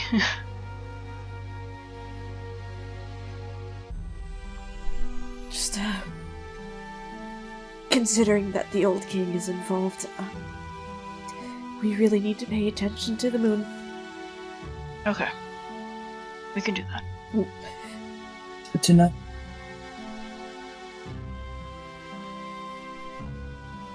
And she'll just quietly just go back into the captain's quarters, which I'm assuming they're just staying together at this point, so. Yeah. Mirad's not gonna complain if she goes to the captain's quarters. Yeah.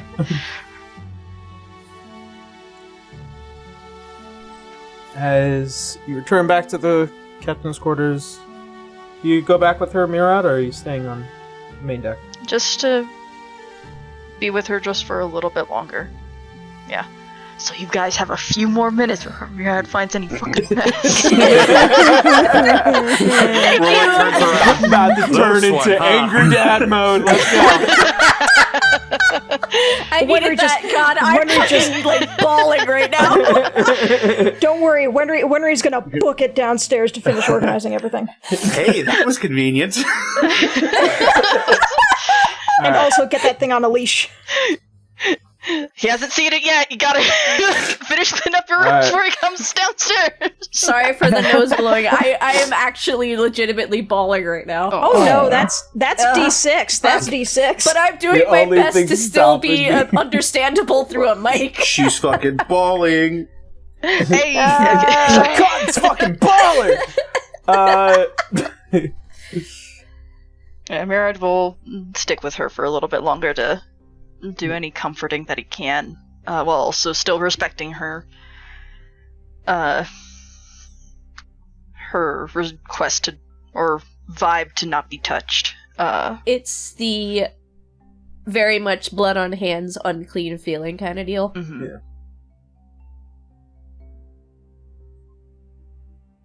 You lay down and you kind of just are left with the silent thoughts that permeate through the scars.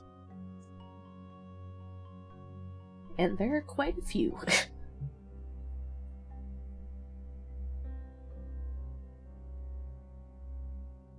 Mirad, as you leave the room after finally comforting your wife for some time, as you re-enter the deck area.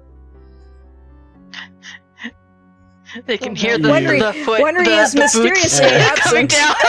He's a Thump. 7'2" guy. Thump. He Yeah. can be quiet when he needs to be, but he's just like casually walking down the stairs. But I guess to everyone else who might be in trouble, it might sound a little bit heavier than that. Listen, nobody else is in trouble. Wondery's in trouble right now.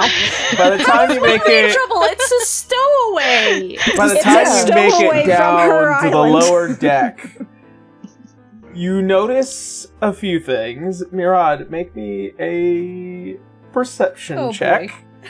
Oh no. Roll low. Rolo, Rono, an 11. 11. You see some stuff has been moved. It looks like it was an attempt to clean the area. As you go through some of your spices look oddly fuller than before you left. You also nice You noticing did too good of a job. It's nice to Damn it. restock. Okay. Mm-hmm. Did As- someone knock over something? Like, did any of the people who were delivering our goods knock over stuff? As you go and try and move some of your spices towards the back, you notice that the turmeric's missing. Oh no. Not the turmeric. The cinnamon is Wondery's also just missing. hissing whisperedly, just like to Holly, just like, couldn't you find any turmeric? You didn't tell me turmeric. I didn't told see you it on the turmeric. list. I told you to get some turmeric. Missed it. I guess we missed it. Sorry. Investigation. You also notice. Immediately. You also notice on one of the. Turmeric. You notice something on the Lack counter. thereof. What looks like to be small tufts of. I believe it's they're furred, right, or feathered. Technically they are feathers, but they're very fur-like. Okay, so They're furry fluffy. feathers. Yeah. Downy. No, not really. It looks like hair, but it's a feather. He takes his fingers and pinches it up off the counter and looks at it, Oh, jeez. rubs it between his fingers.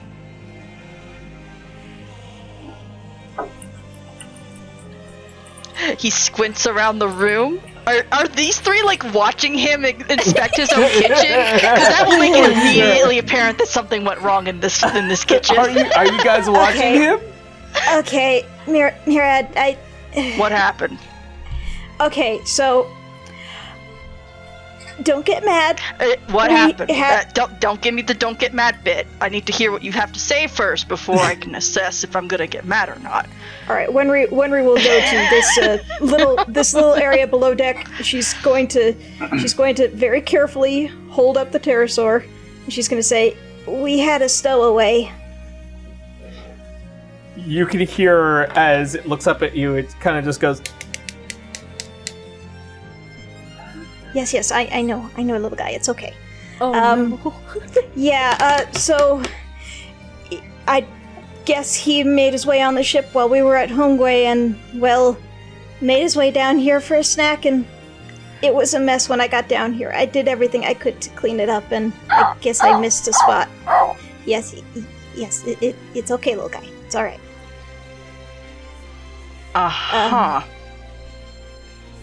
Yeah, so, I'll take responsibility for this little guy. He's from my island, so I'm sorry. Mirad's hair is doing that flicker thing of, like, being angry, but he has a very, like, stern but trying not to get too angry face on him. Like, very, like, I'm gonna be a good dad here. I'm not gonna scream or anything. It's like... He was a little hungry.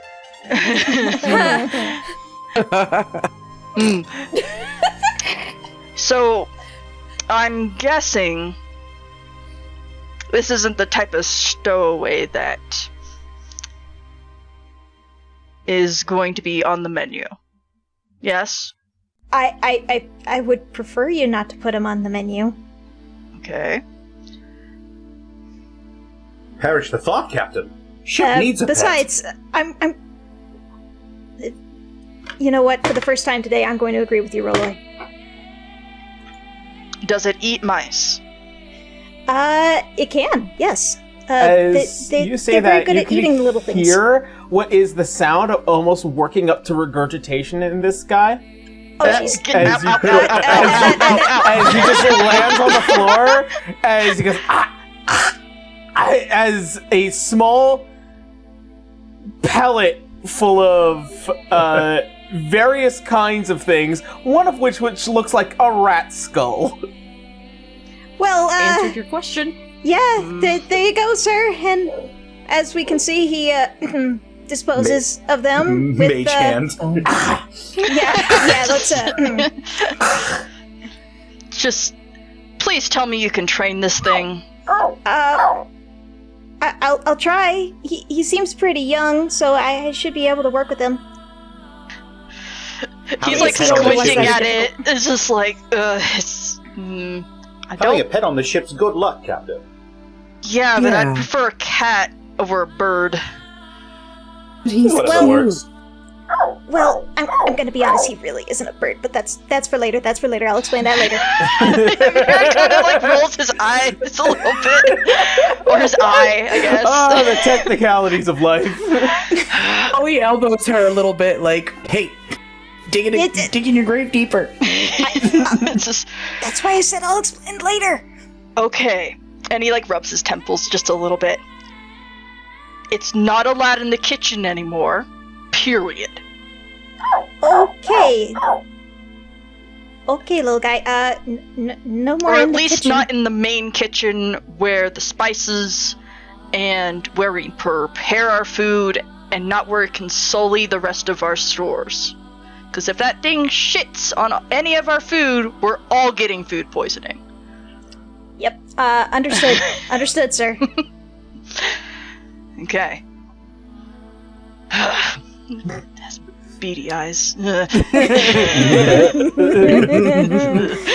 that noted, Winry, what do you call this? Oh shit, little now I gotta pterosaur? name him. Yeah. Yay! Wenry will probably hold the pterosaur out on the end of her arm, just like petting the back of his head, scratching at it, just like, Hornby. His name will be Hornby. Hornby? Name. Yes. Okay. It's named, Captain. Now we can't throw it overboard. Well, if you throw it overboard, it'll just fly away.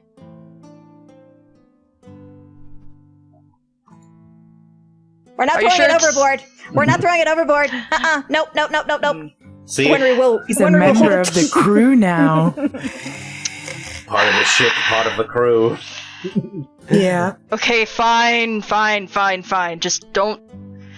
Make sure it doesn't get into my living quarters either.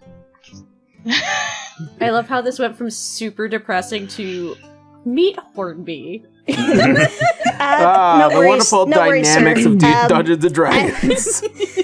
I will, I'll be keeping him on a leash until he knows to stay with me. So he can fly away as his own accord. Well, within the confines of this rope. Got it.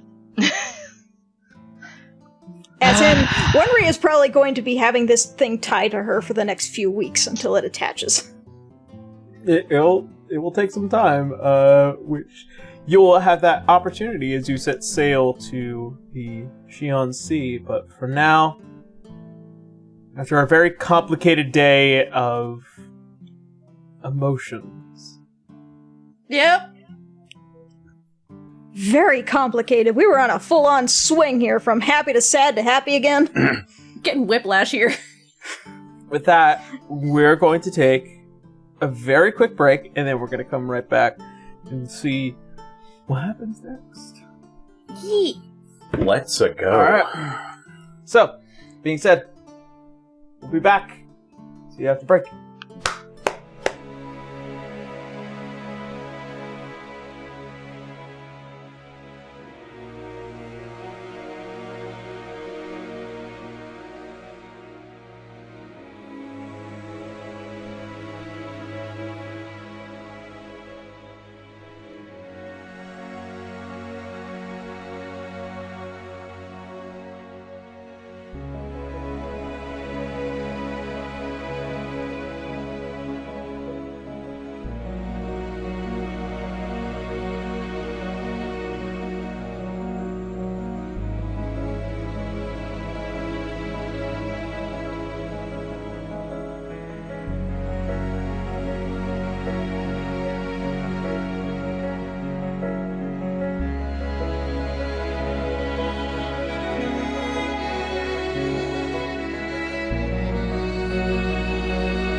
And we're back. Yep. I have I know I live by, like, the train track and I can barely hear it, but if I can barely hear it, I know it's there. So, love living in Paris, everyone. Alright, so, getting back into it, as the night comes to an end, new day begins, as the sweeping spring morning comes by, as it is slightly warmer than it was yesterday. So the new day begins, and all of you begin to prepare to set sail out back into the Viserian Sea. So, your travel itinerary and your plans. How shall you go about them? Well, let's see. What is the best course of action? Well, judging by where we are, let's see. We've got the Windia Sea, the Bordean Sea, and the Ardiynn Channel to get to the Zayon Sea. I hope I'm pronouncing all these right. Remember, I would not Shion suggest Sea. the Ardiynn Xi'an, Channel. thank you. Because that would put us between Alernon and Walenstaan at this point. Yeah, okay. No channel. No channel. You That is where my Actually, friend is located. Oh. make a history check about the Ardiynn Channel. Me? Yes, because you Oh. have the history for it. That is true. Wake up, phone. 1, 2, 3, 4. 4, please, thank you. Why are we disconnecting? Hello? Hold on. The battery for this thing is not staying for some reason. Looking Like for the you have map. to, like, every time you roll it, you have to put it back on the charger, I guess. I guess. It rolled a 13 plus 4, so 17. Sorry. I know the rule, but, like, I'm kind of It's stuck alright. here. You would know that the Ardiynn Channel is considered neutral grounds for the most part. There is conflict, of course, but it is also the shortest route to getting to the Xi'an Sea. That is true. Because you would have to travel down south to go through the Windia Sea. You would have to go far north to go to Bordean, and the Ardiynn Channel is the closest one. Yeah. And it also has the more peaceful waters. It is true. She's just more worried about getting too close to Walenstaan after what we did. That's the only concern she has. But she's like, so long as we don't pull the attention of anything Walenstaan flag-wise, we should be alright. Did those maps that you picked up, Winry, show anything about there in the channel? That's a good question. Does it show anything for the channel or primarily just the Bordean Sea? Primarily the Bordean Sea. Not sure how much help it could be. I don't see anything here about it. Sorry.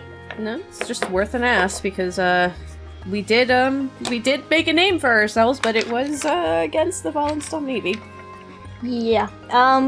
Perhaps we can try to stick close to the Alernon coast. Perhaps. If we do start gathering any following ships, one, we can outrun them because of how the winds work with our ship and do not work with others, but also we can blend in a little bit better at night, so I can spend That's a few true. nights making sure that we can travel, and then we can try to find ports and places to hide the ship during the day, if that's something that concerns. Well, we did say we were gonna go find Holly's friend, and this is the quickest way. If that's okay with you guys. It is. Of course. Yeah. Mirror nods. I would like to let you know that, like, Cotton's kind of just... She's autopiloting, at least for now. She's trying, okay? Take your time. It can't possibly be easy. No, sure isn't. Alright, let's try this again. What the fuck? You lit up, and now you're not connecting again. So I think our route is the channel. Alright. We'll be sticking closer to Arouna, and keeping a vigilant eye for any flagships that are Wallenstein. Yeah. As you are aware, I did also add those flags for your guys' sake. Oh. As you are aware of the colors of Wallenstein being those greens, the golden crown, and the white and reds. You know that Aurario, or most of Al-Anon flags that fly under the same banner, considering they are city-states in that massive land, they all usually fly the same flag, which is the 4 blocks and then the massive Al-Anonian insignia. Where are we on the calendar, by the way? That's a very good question. We'll get to that in about a moment, because I gotta roll me some events. Oh boy. Okay, so which one is the... The month that we're on? No, the flags. You'll see them as I posted earlier. D6. Al-Anon is going to be those mostly red boxes with the white cross in it, and then that giant Al-Anonian insignia. Wallenstein has that massive red chevron, a white back with what looks like to be a green diamond design behind it, with a crown in the center. Okay. Let's see. You just gotta scroll up a little bit on the D6 chat. Okay.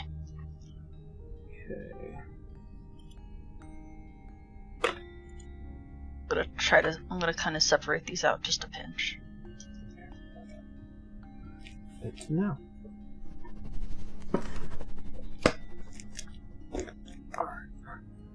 As you guys set sail and make your way sailing the kind seas of Icerim, as you begin to enter what looks like to be that long channel that you see what is that massive bordering southern land that makes up the huge mountainside that becomes kind of this natural wall for Wallenstein. And barely at the top you can see is the tower that makes up the first visible sign of Killicksmire. As you guys spend a couple of weeks having left on the 18th of Rothlon, does take you almost about 3 weeks, making it into the middle of the Ardiynn Channel at this point.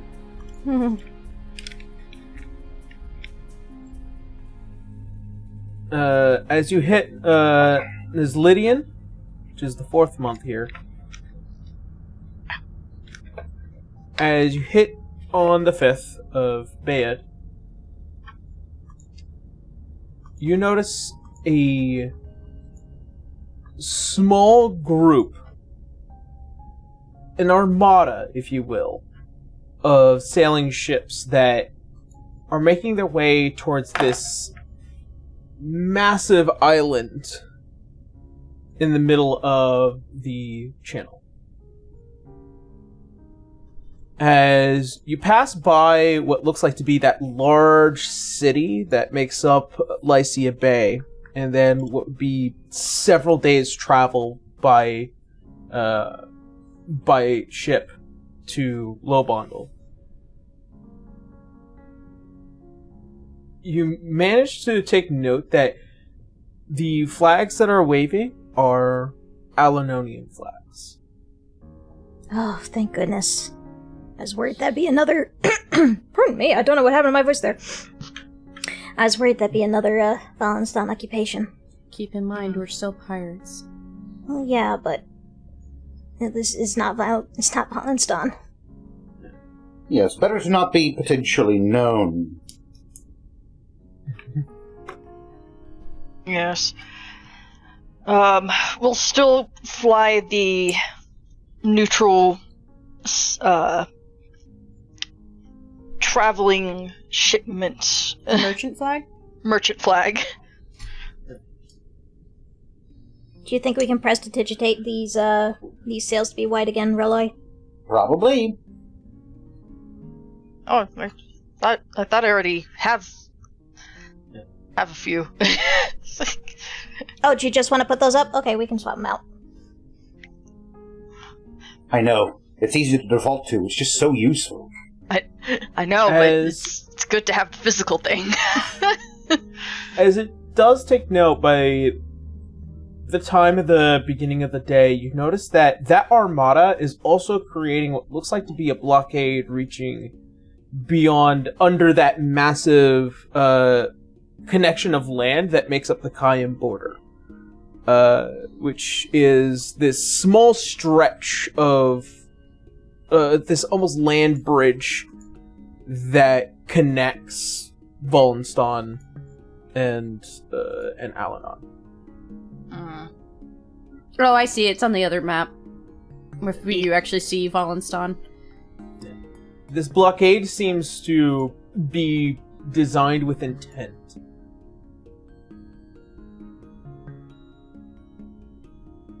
Okay, how are we going to get by this? It's a very good question. Well, we can't go over it. None of us can really fly. And this little guy can't carry any of us. We have to take the whole ship, Winry. Exactly, I know. None of us can take any of this. So over is not an option. I don't think we can go under either. That's not...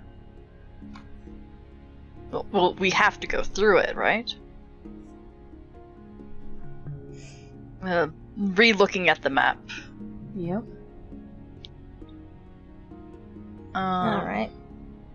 I don't see any rivers or banks that will help us get around this.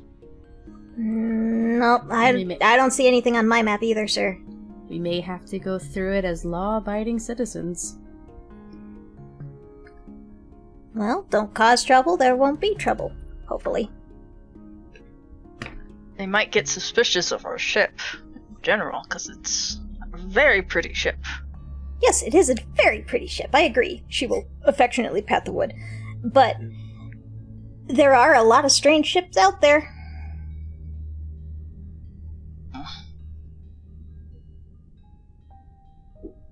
What time of day is it?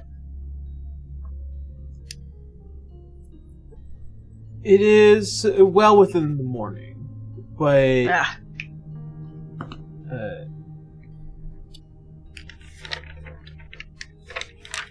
excuse me. Not dark enough to try to sneak by? No. Yeah, I know.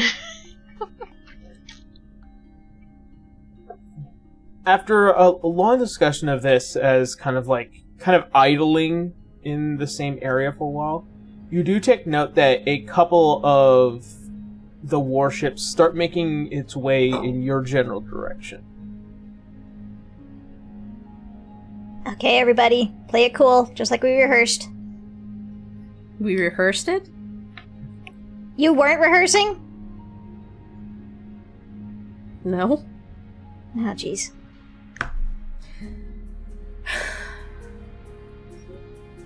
Do whatever you feel is comfortable. No, I'm just wondering why my dice isn't working. But Merritt is telling Cotton to do whatever she feels is comfortable. There it goes. It connected. Woo! Yay! Hooray! Sorry. Cotton's just gonna put the hood up over her head for now. Okay. As these massive warships finally make their way to you, you see as two kind of circle back around behind and slowly make their way up to each side of your flanks. They're probably gonna want to board us, so keep that in mind. Yeah. Mm-hmm. Yep. That's typically what they want to do. As you hear a call of a voice out from the ship. Permission to come aboard! Granted. See as the ship lowers down one of these large gangplanks as it connects, and you can see as what looks like to be this rather official-looking individual. Excuse me. As a heads up of appearance, Mirad is dressing down just a little bit more, of not being as piratey looking. No hat. As what looks like to be this rather human individual, a little thin, but you notice that they keep what looks like to be this very thin blade off to their side. You notice that they are very more than just official looking. Their uniform provokes the idea that they are probably a highest rank individual as they descend. And as they look towards a lot of you, a rather thin crew. We manage. We have a very skilled wizard. Oh, shucks you. I mean, affirmative, Captain. As he looks towards you, Roloi, fellow practitioner in the magical arts. Oh, yes, indeed.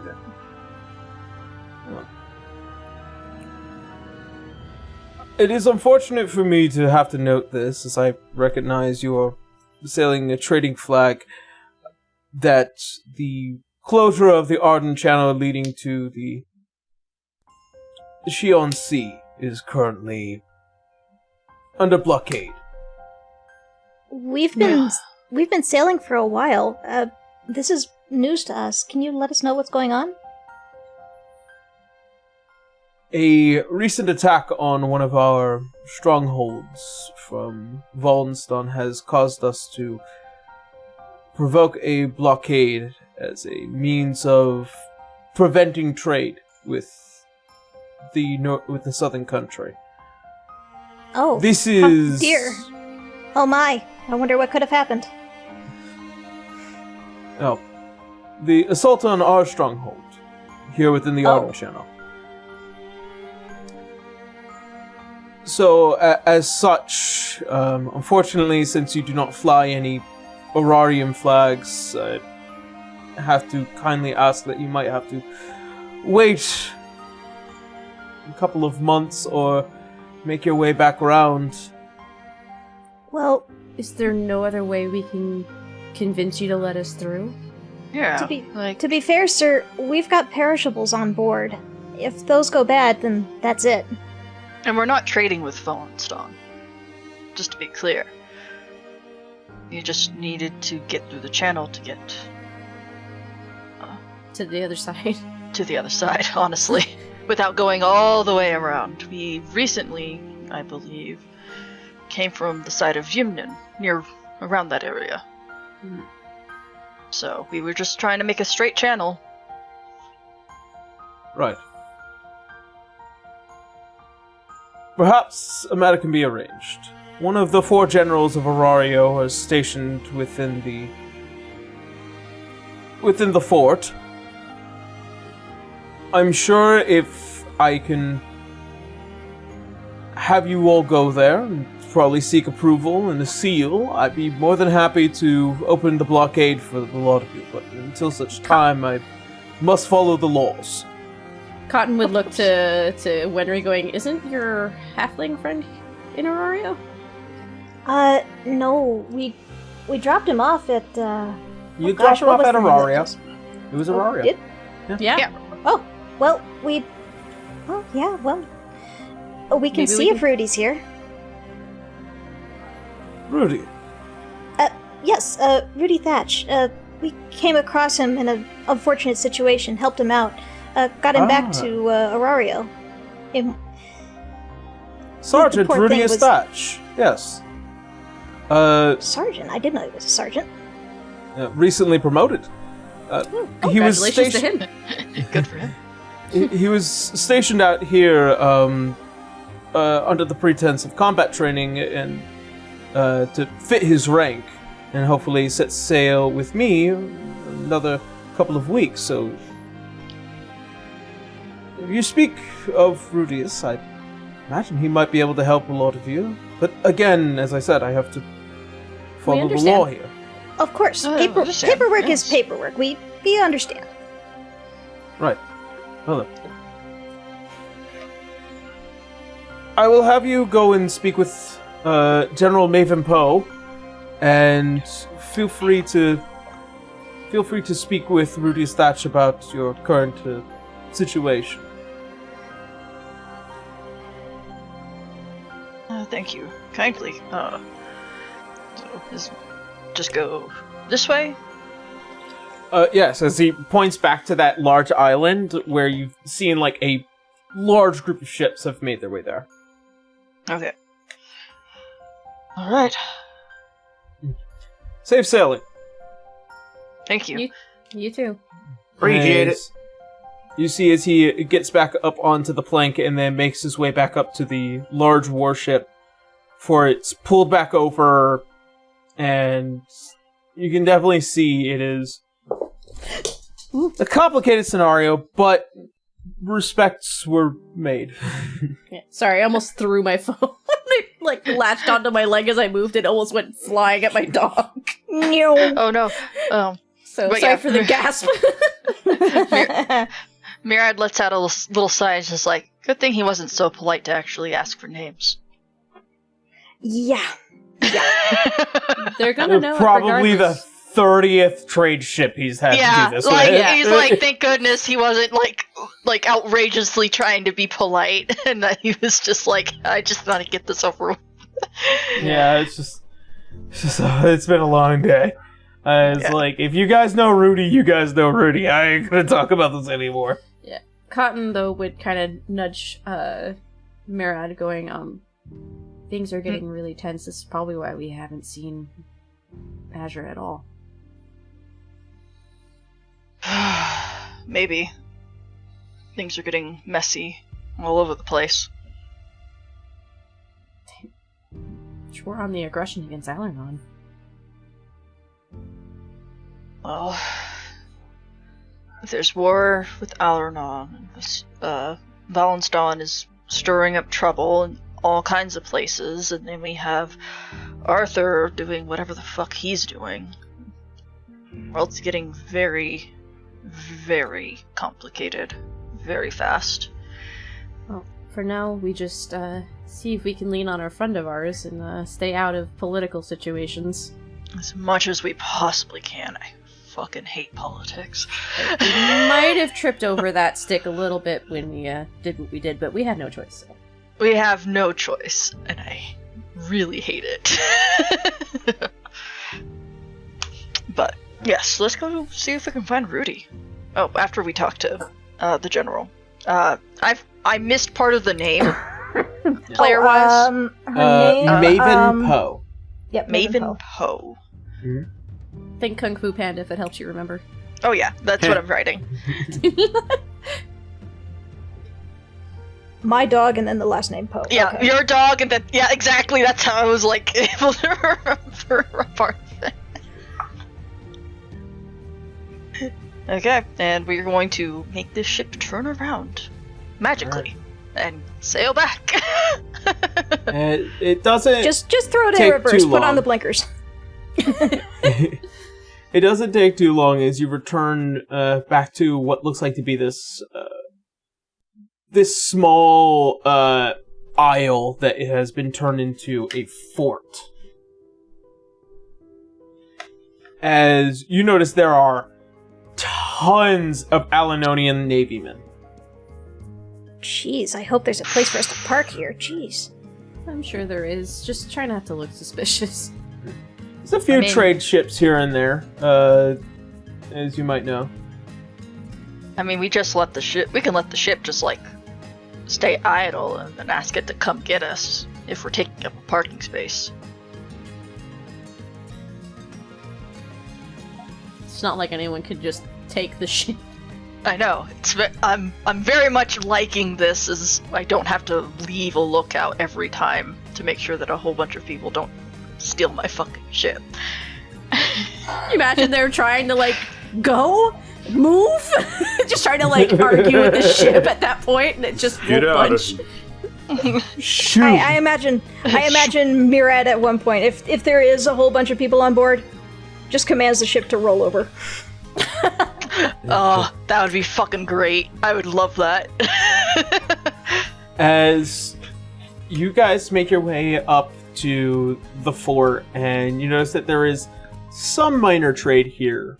You do notice that there is at least a place for those who are doing, who are setting sail. Use this place to not only act as a center point of defense for the main armada, but also for those looking for respite during their long travel through the channel. Well, we gotta find this Maven Poe, and we gotta find Rudy. After walking in what looks like these large stone walls that make up the fort, you notice that there is plenty of open discussion of what's been happening a lot recently. But more importantly, Holly, you hear a familiar voice coming out of the side of the crowd. Holly, is that you? Solly's head whips around. Crack! You see a very pale, almost leaning towards pinkish green elven woman with her hair kind of shaven onto the side and kind of folded over. There are two blades sitting at their waists and just covered in black feathers and this large cape, kind of tattered and old, and these hardy studded leather armor. You notice this to be as Alexis. Did we just find your friend, Holly? Yeah, I think we did. She kind of runs over to her. Like, there's no patience to it. That's her best friend. She's running. Just arms open wide as you run into her. That rather stern face softens a bit and kind of hugs and spins a bit. For, my goodness, it's been so long. Where have you been all I this just saw time? Mark too. Really? You went back home? Just for a quick little visit. As she kind of looks over your shoulder. The Mira gives a little strangers. wave. These are my new friends. Oh! God, she's like, okay, alright. Aw. Mira gives a friends smile then. and a thumbs up. Winry's I'm sure they're nice. waving happily. We are very don't nice. be like that. Suspicious. Oh, I can hear the judgment in your voice. Cotton just leans into the rest of the group going, oh, I feel Yes. like we're getting judged Always. hardcore right now. Oh, and I That's- fucking love it. She can judge all she wants. She is not going to deny enjoying any of my cooking. It's gonna be great to see that face turn around. Yes, buy her with food. You can tell that this elven individual, as far as you guys can tell, is not normal. The very pale skin, the long white hair, does not usually give way to elven heritage here in Erzheimel.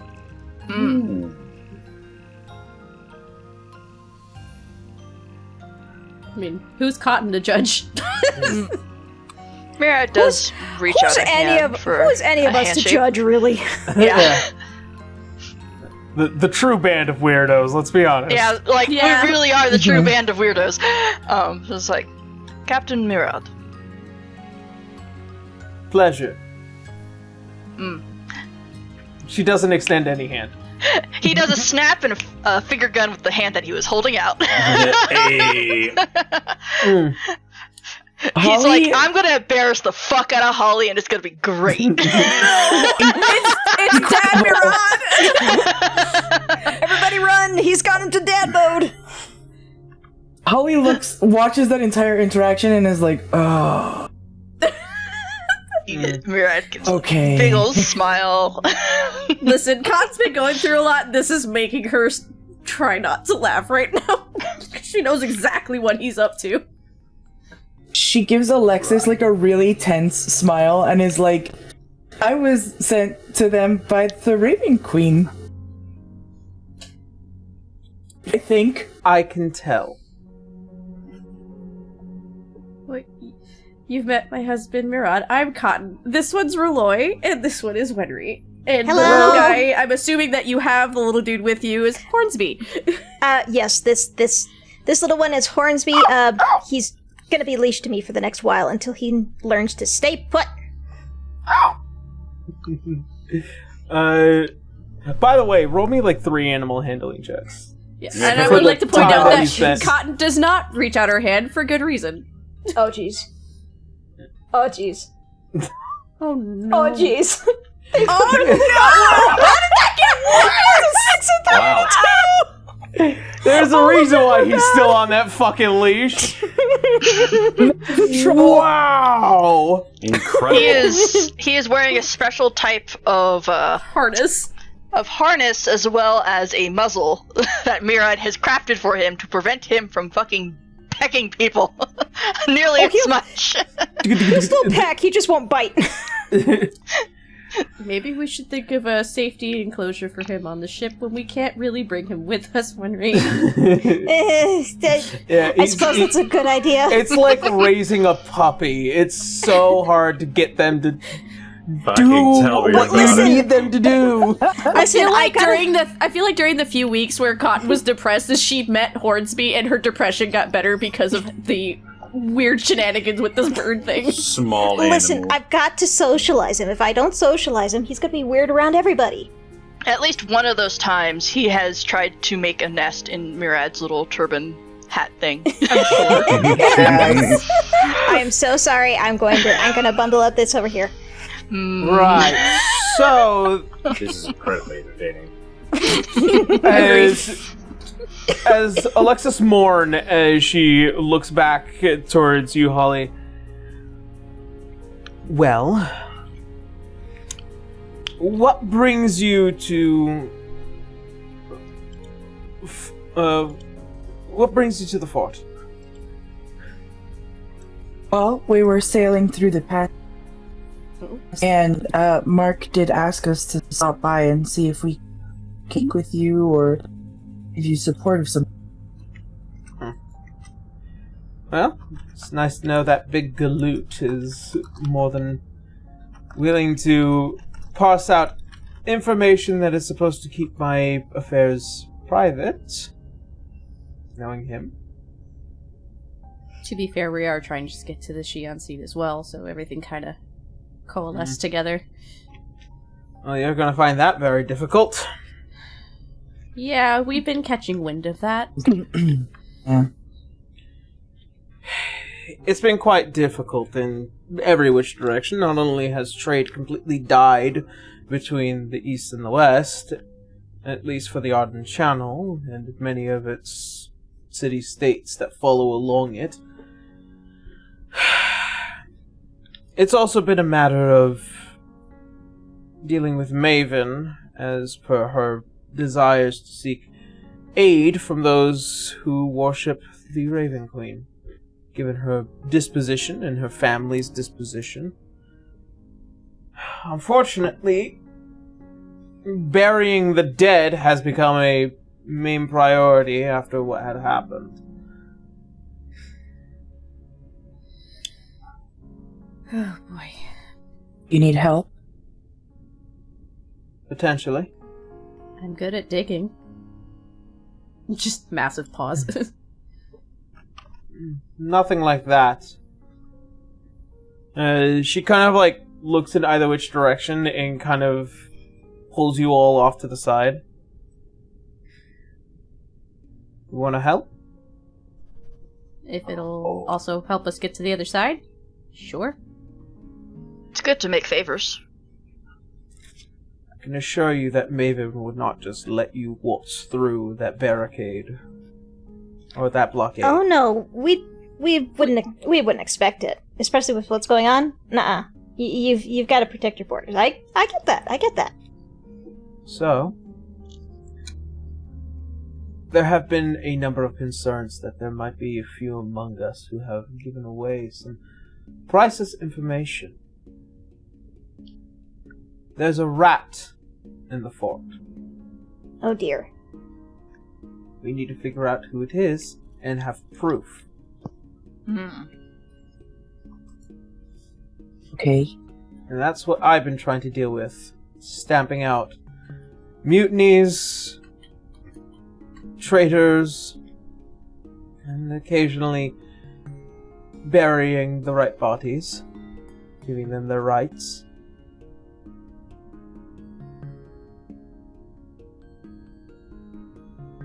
Holly looks uncomfortable with that statement.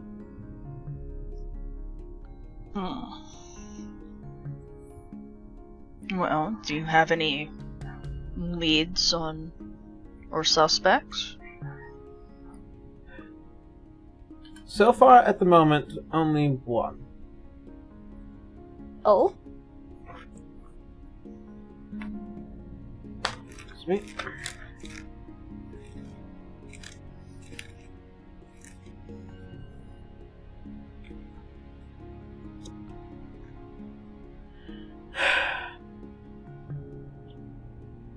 At the moment, I have my suspicions of a certain dignitary that has made their way here within recent days. Dignitary? Sent by Volenston themselves to cool off the rather heated discussions that have been happening recently. Oh, It furrows his brow. Wenry will breathe out a quiet sigh. We were all thinking it.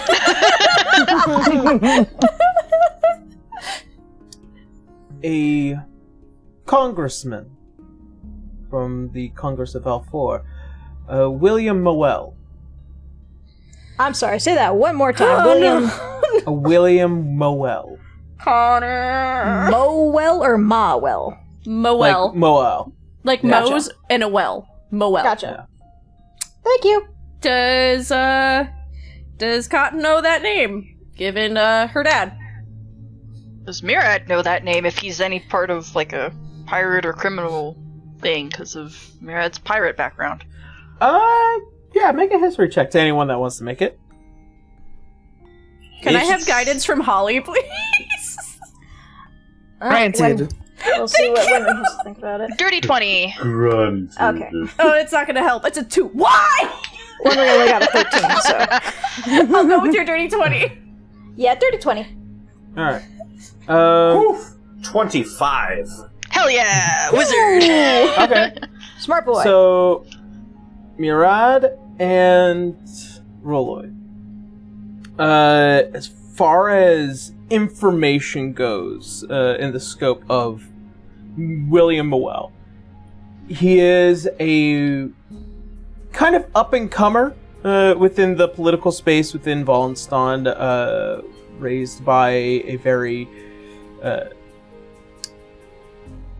well-off family, and has made his shot to being the Ardiynn a couple of times, failing a number of times as well.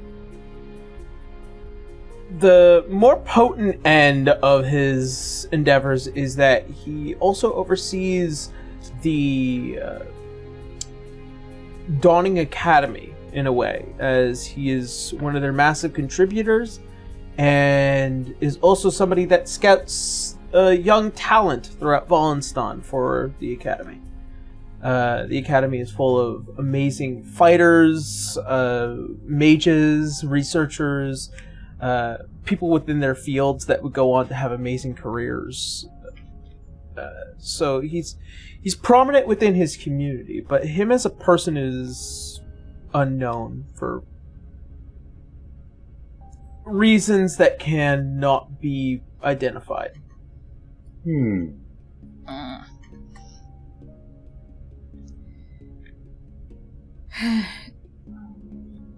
So you need proof, right? Yes, I believe that man is definitely pulling some kind of string around here. I'm just not exactly sure how or where. How are we, as outsiders, as you can see, can we get close to this dignitary without it seeming very suspicious in this place? I need to figure out what strings are being pulled. Who is he talking to? What are their needs, desires? What benefits do they garner him?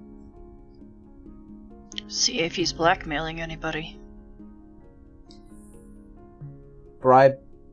Bribery as well? I don't know what it is, but he makes my skin crawl. Oh, lovely. That type of person.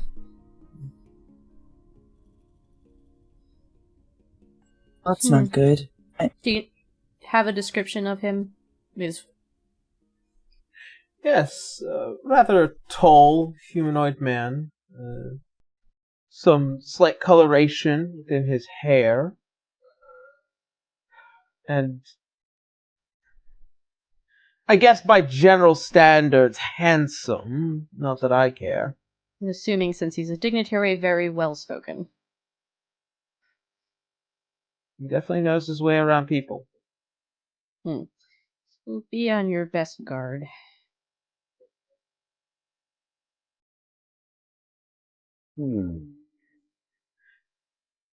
Oh, Why do another you thing. suspect him? Well, Besides Wallenstein? Yeah, like, just wondering if anything in particular has come up in the conversation, or if you saw something. Like something's changed. I have a very particular set of skills that, as you know, Holly, my natural affinity with time. Blink. Mira kind of raises an eyebrow but doesn't look over at Roloy, but clearly is thinking of him. Yep, we're all thinking it. I felt something from his presence, almost as if when we had spoken, it was almost as if there was an attempt just passively to bend my mind. Well, you're an elf, if I'm not mistaken, so that clearly failed. Yes, but that's the strange thing, it almost did. Yeah, and wouldn't you have noticed if it was some sort of charm spell?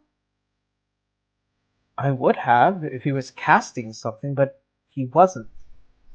And that's what makes me uneasy. If somebody like that It's just a natural thing?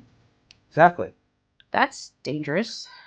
So either something about him or something in his possession is making it so that he can do that. That is very disconcerting. I agree.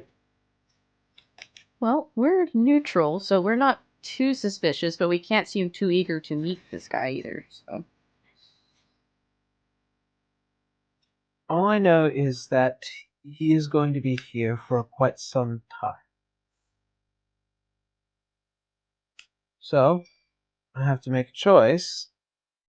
Either spring my suspicions and cause more dismay, or I figure out what it is that he's actually planning behind closed doors. Well, either way is dismay, but having the proof behind it is usually better.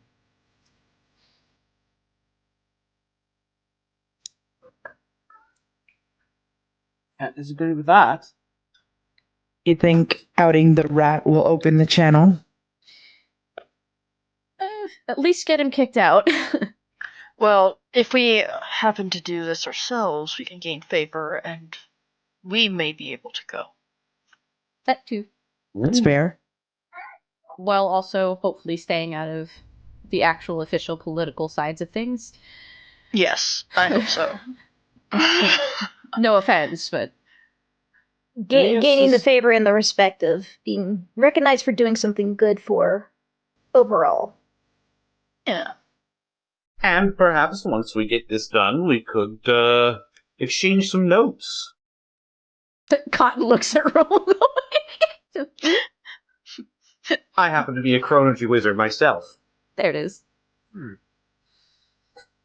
I don't usually practice in magecraft. My skills are more pulling fragments of time just moments beforehand. Cool. That's interesting. It's great for application when you want to kill someone. Ooh, spicy too. Sure it is. Well, I don't think we're gonna really gain much favors with Maven Poe just yet. We have to find Rudy, and we have to go suss this person out. Sounds like we've got a lot of time on our hands.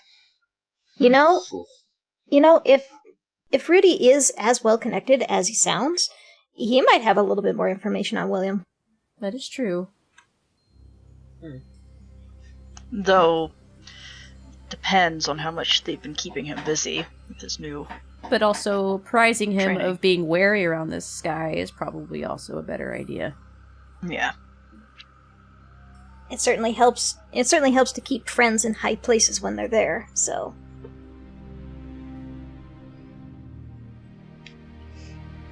I suppose, Miss Alexis, I'm not sure. Do you know of a Rudius Thatch? I believe he's recently a sergeant. Yes, I've heard him a couple of times around here, especially under Maven's careful watch. Oh, okay. Well, he's someone we helped out in the past, and we'd like to catch up with him, see if there's anything new. Aside from the rank, of course. But, any idea where we might be able to find him around here, rather than us just wandering? He might be in the training grounds near the back of the fort. Are we even allowed over there? Yeah, do they allow the general public, or...? Yes, I mean, of course. I've practiced there myself. Oh, okay. Well, that makes it easier. Would you like to go with us, or we'll meet up with you later? I'd rather stick with the shadows on this one for now. Alright, well, don't be afraid to poke in and let us know anything. We'll be sure to let you know what we have, too. Ollie, Yes. do you want to stick around with your friends? We do have, like, Mirad reminds everybody that we do have the rings. the 1,000-mile... Thousand feet. 1,000 feet, not 1,000 miles. 1,000... I was... Okay, bit. real quick. Sorry. Aaron, how big would you say this fort area is? Just like... More than 1,000 feet. I know more than 1,000 It is feet, definitely but... more than 1,000 feet. This fort is about a couple miles in diameter. Given its space that is needed for it, it is a pretty wide area. Once you get up to the fort after walking into it, the whole fort is kind of like almost like a small town. It's very so it's a very tightly spaced area. Of Very course, dense. Of course, any place that isn't tightly spaced, it is made for transportation of military ordnance, if you will. Right. Okay, well, I guess so long as we're not separating to opposite sides of town, we should be fine. Alexis could probably use the help performing some rituals. Thanks. Also, it's good to catch up with your friend. Yeah, Without, she's not being too surly. She's fine. Always, at every hour of the day. Here. It makes for some interesting conversation for sure. Here, you both can keep some of these. And Mirad gives out two goodies to to Holly. Oh, yay, his goodie snacks. Yep. These are really good here. All right, we shall go. And Winning Just over as Alexis impressed by the time I begins. ate it. Alrighty. As the lot of you head out to go see Rudy, we're gonna stick by Holly and Alexis here for a little bit. Yay! Yay! Oh, As you guys slowly begin to make your way around the fort. Right. So. You've traveled for several months now. Any stories so far? I've done some pretty interesting things. We may or may not have woken a sleeping entity in an island. I don't want to get too detailed.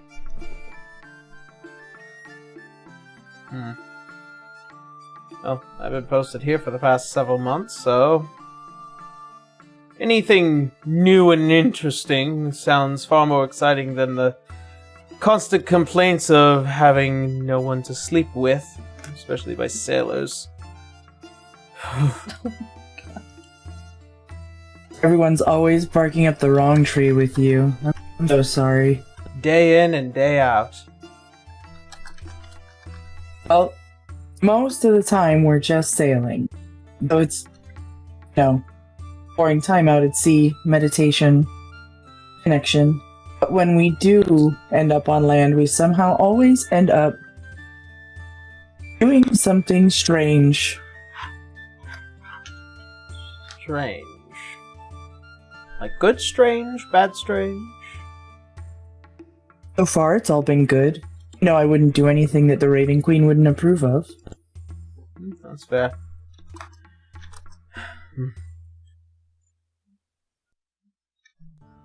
As you can see, she's kind of like staring out to the crowd, and you see the eyes, those blackened pits that make up most Shadarkai's eyes. Kind of just following a couple of people before passing by and ignoring the rest. Can't wait to get off. You seem extremely tense. That is putting it lightly. Having been invited out here, I thought at least things would have been exciting, something to cut up. But unfortunately, I'm being cut out of most conversations nowadays. And don't let my disposition of not liking people dissuade that notion. I thought there was actual duty here. If you've been placed here, and the Raven Queen has a plan, I'm sure she does. not always obvious.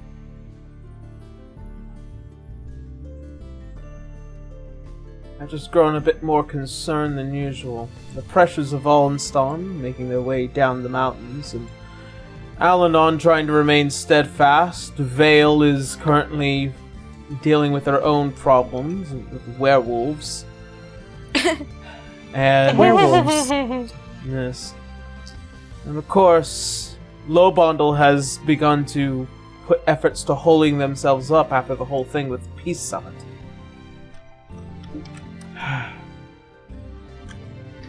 That's also not to mention a couple of other individuals who have given me cause for concern, but not enough for me to believe them to be worth trouble. In the middle of some pretty strenuous political activity. Not my Are favorite you sure thing you're to deal okay? with. No. This is boring. There's nothing sure. exciting going on. Politics Nothing for you to aside, hit. yes, absolutely nothing. Everyone here is so official, and any time you want to train with somebody, they break too easy. So, Sorry. Not everyone is Mark. I do miss that one. He misses you too. Only if Mother had allowed him to go with me. Fortunately, his duty is to the forest. And apparently ours is to the world. Speaking of, how's the hunt?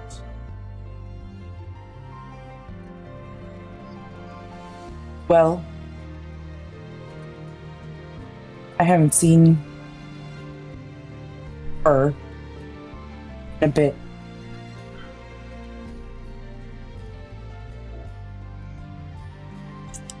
So that implies that you have already seen her. I ran into her very early on. She blew me apart with a cannon and sent me into the sea. Well, I'm glad you're alive then. Only by the grace of, believe, the goddess Baltanya. Tanya. Usually she's so about herself. Curious No, as I to don't. why she'd be provoked to help a follower of the Raven Queen. Perhaps she saw something in me that she enjoyed. She asked me if I would preserve the balance. I told her I would do anything to do that.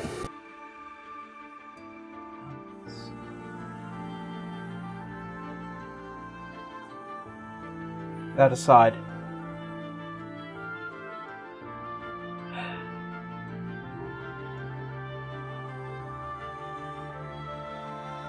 I might have some information about the Blackwell, if that might interest you. However, this time I don't Always. imagine you'll just run off and get yourself nearly killed like you did last time.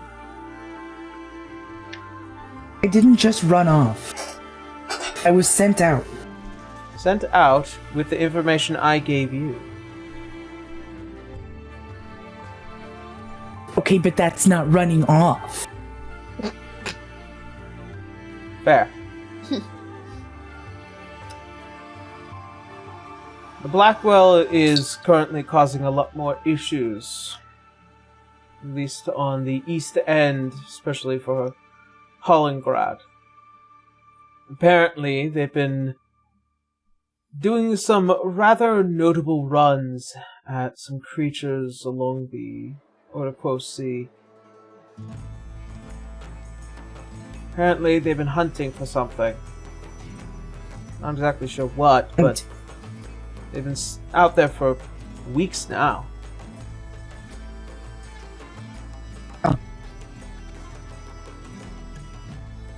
I wonder if this would be of any importance to my friends. Mayhaps. Mayhaps it's the idlings of a woman who deeply cares about her friend and hopes that she doesn't get killed. I don't think they're idlings. All of the All of the pirate activity in the area seems to be connected in some way. We've run into other pirate lords in our travels, and I'm worried that there's About something what? bigger going on than any of us really understand. Some kind of plan or plot. I don't know enough to really share with you. I fear they're working together, and any information is good information. Thank you for that. I'll be sure to send out more information, considering that our scope is now a bit wider here. Pirate lords are working together to do something that planned. I'll look into it. In the Don't meantime, dig too deep. I don't want you to get yourself killed.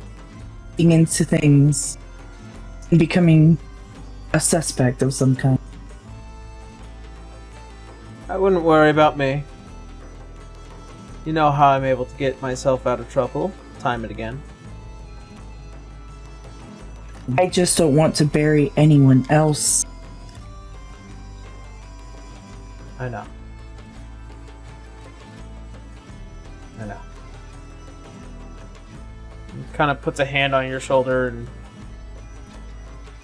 just pulls you in for a brief hug as the scene leaves you guys. Moves over to the rest of the party as you walk through that massive fort.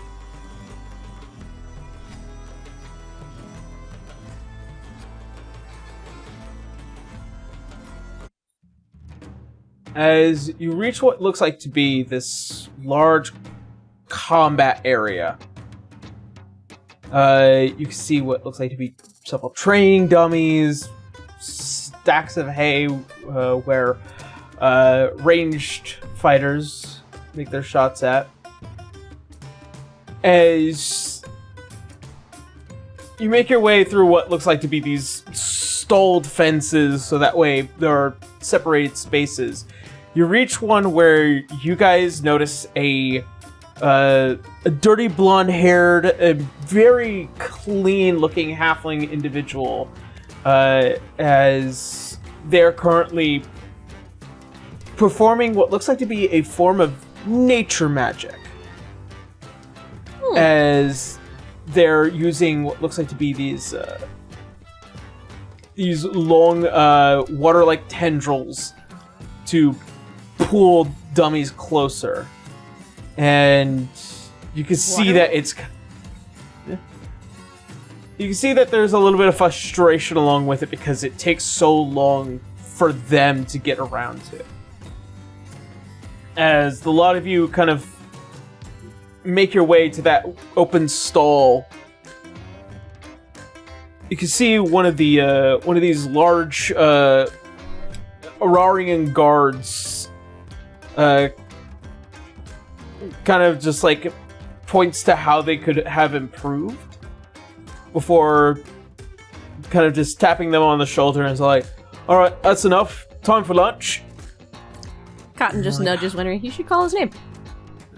Oh, right. Merritt smiles. Winry readies herself. She cups her hands around her mouth. It's just like, yo, Thatch! Over here! You see as like the ears like perk up a bit and looks back around and sees the whole crew. Huh! And it's like, hey, I'll catch up with you later. You go ahead and get yourself some grub. I'm gonna go talk to some friends. As you can see, he's small in his own way, has to book his way over, and is like, hey guys! My god! Hey, Rudy. You're alive! Yeah, And we you look are. great! Yes! Thanks. Sure hope so. And Well, we're you... doing pretty well. How about you, Sergeant? Oh.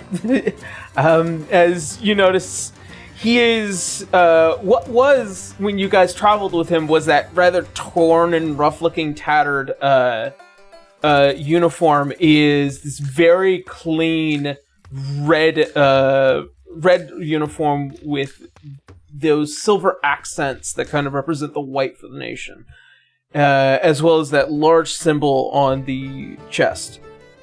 It's like, given the information that I was providing to some of my superiors, apparently they saw fit to give me the promotion. And I really can't thank you guys enough for that. Congratulations. Yeah. Well, it's good to see you're Much doing what well. we did. Yeah, what did we do? I mean, you saved me, and you respected the officiality of my duties to the Navy and to Aurario. So Well, of you guys course. did a lot. You hear that, guys? We did a basic courtesy. Well, to be Easy. fair, It's very rare in some places. So It is.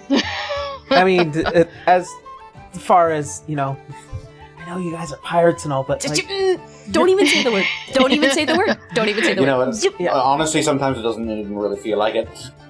True. we're travelers. Yeah, adventurers. right now, we're just travelers. Wink, wink.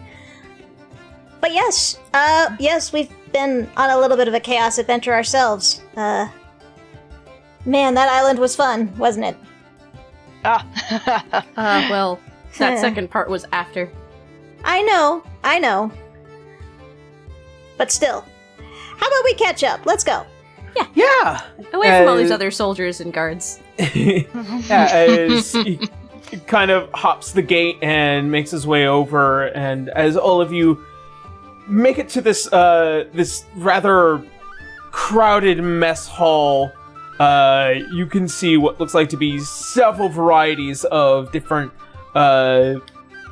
military branches, especially for the Alanon, the country of Alanon. You might also notice that there are some groups of individuals that are not specifically Aurario, but you notice that some of the colors of Vale as well as Lobondel kind of permeate throughout the entirety of the mess hall, as bringing back what looks like to be large stacks of food for you guys and kind of sitting down and getting comfortable. All right, so I would like to say that Cotton's just keeping an eye out for anybody that seems Wallenstein, so oh yeah. just passively. Oh yeah. As he takes a seat and all right, so fun story. After I got back and Cosmore. well, not officially yet. It's been rather strenuous. The things that have been happening, their recent assault, especially on Lycia Bay, Lobondel, and also some worrisome activities within Vale having been taken care of by Queen Isilia. But here was quite bad about a week ago. You might not have noticed it since the mages put it all back together, but those walls weren't there before, well, they were repaired. We were made aware of an attack and why we got stopped. Just weren't sure how bad it was. Those walls were down? Wenry will probably just gesture, just like this giant thing just falls. Yeah. I mean, it took a little bit of work, and even I had to put some muscle behind it, but we managed to get them back. The only problem is that you have this dignitary that's been acting as a mediator for what was the cause of this. Apparently, speaking of which, yeah, Tell well, us more about apparently he's been trying to convince at least the general that it was a misunderstanding. So we have we're not going to name names, but we were asked to help on that kind of front. A friend of a friend, as you notice, Holly is missing for now. Was told about this guy. Seems to be doing something odd, and not so much a charm spell, but something about him is been almost like trying to manipulate you to just agree with what he says. But she has no proof of it. I've noticed. So, I have my suspicions as to who they might be, or what they might be. I was gonna say, we know it's the dignitary at this point. Yeah. William Mowell is, as far as I can possibly detect, a rather skilled mage. Prefers to keep everyone at a proper distance, but his charm has me convinced that he's using certain magics in order to assuage minds. But how would one do that without actually casting a charm spell? Depends on what that person is professionalized in. Enchantment mages all throughout the years have done such things, and it's magic that hasn't been outlawed, and for probably obvious reasons, given that anyone that would try would just be convinced to do otherwise. It's tricky. As a wizard, would I have heard of schools of magic that specialize in I was going to ask the same, because I also have it in Arcana. I would say Winry, Rolloy, and Cotton. Given the understanding of magics and the nature of them, you guys would know that there are things that enchantment magics can do. Dominating people, dominating monsters, but wizardry. Specifically, those of certain wizard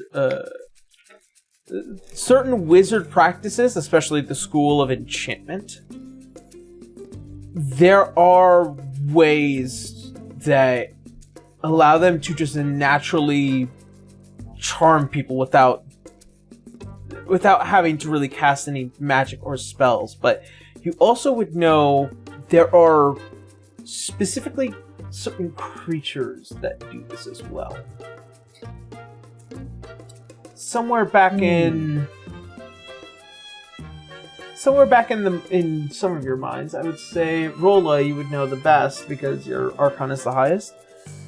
A somewhat dying race within Erdseheimel. These are individuals with snake-like properties.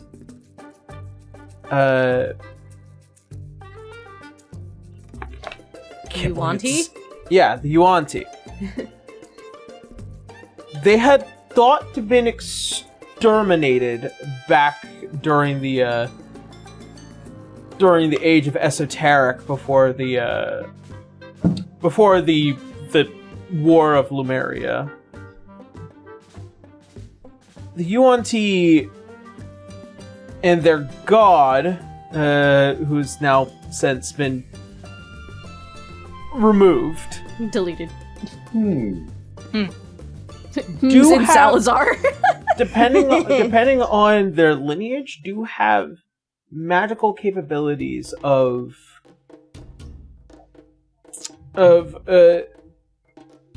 getting people to be charmed, just based off of their lineage, depending on which one. Some just have a natural ability to resist magic, which is a very desired ability, especially for mages. But yeah, as far as magic goes, if the person that is being spoken about in this room is none other than an enchantment wizard, you're going to find yourself at a very massive difficult disadvantage. Disadvantage and uphill battle. So this becomes a matter of wit than it is about actual force of will. How do we get close to what's possibly an enchantment wizard dignitary without it being suspicious, but yet somehow getting proof that he is absolutely manipulating people? I can think of one way. And he pops Mobius into existence. I mean, that is one way, of course. Hi, Mobius. Pat. Oh, right. Did you get to meet Mobius before, Rudy? Oh, geez. You haven't met Hornsby yet. Oh, geez. Oh, yeah. No, that looks amazing and really cool and interesting. It is, until it starts to eat your Mirad? goddamn eyes. We're still working on it with Hornsby. He's still new. He's he's like a puppy. Yeah, he's so pretty cute. Winry will very gently hold the end of his beak. Would you like to try to pet him? As a druid, he's going to cast Speak with Animals. Oh no! Listen, we already know what happens with the fucking squirrels in Baldur's Gate.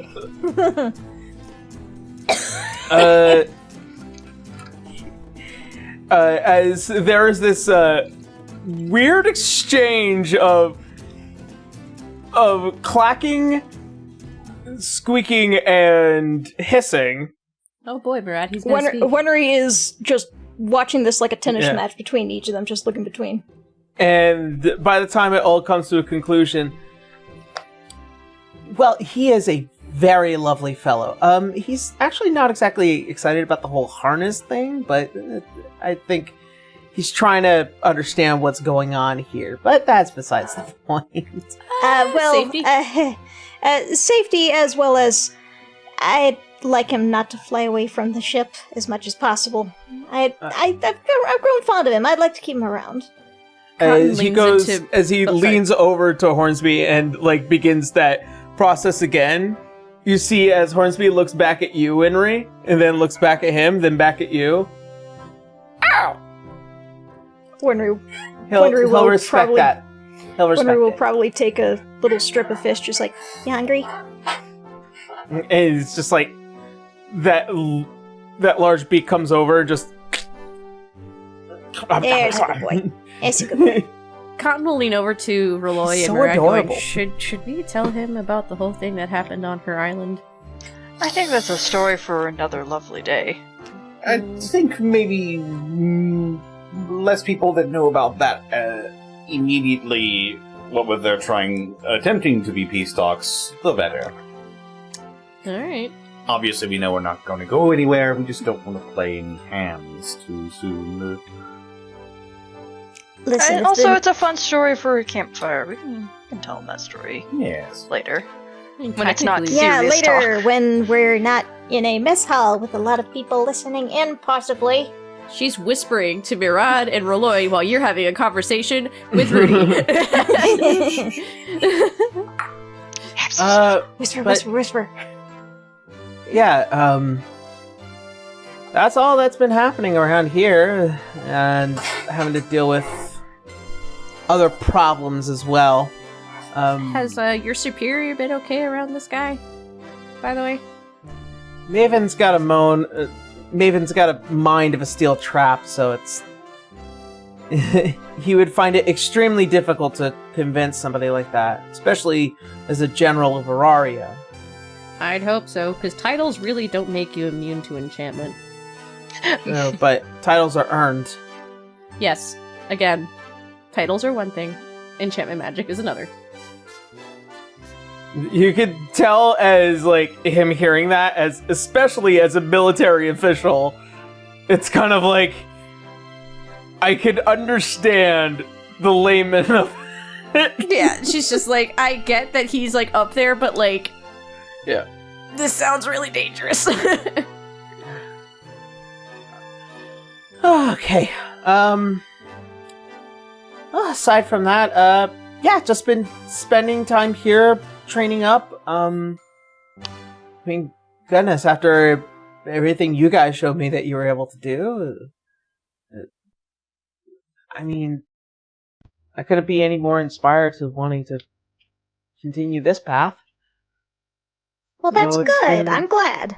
As long as you're enjoying the way you're going and improving, then by all means, go for it. Yeah.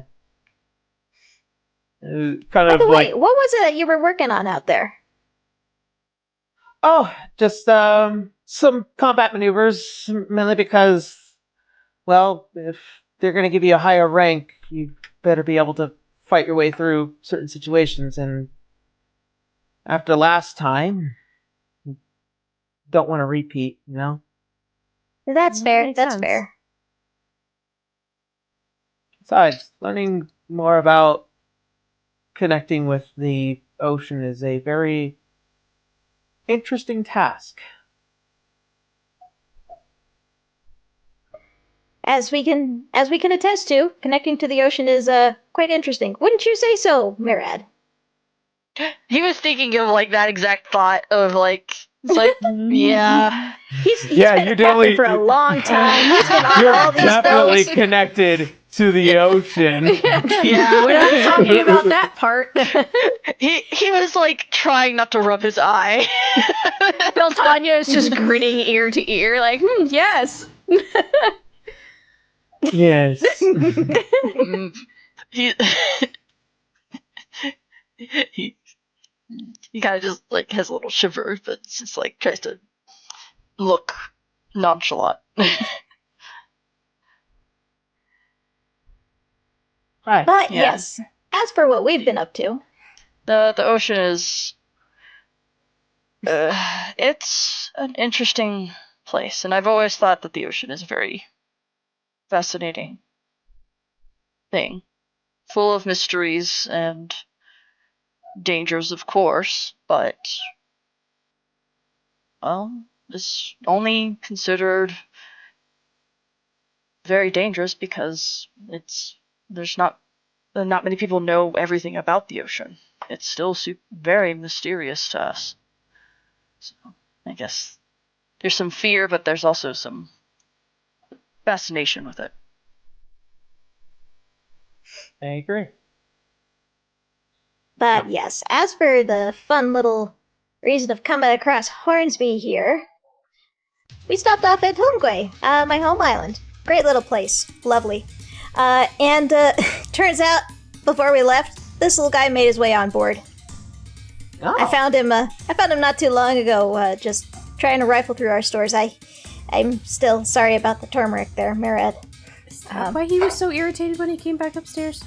Yeah. But, yeah, so now we have Hornsby here, and I'm hoping to make him a good companion.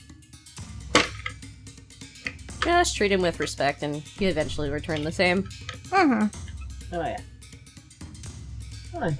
All that aside, is there anything I guess I could help you guys with, considering that, well, I know all of you are stuck here until the blockade goes up.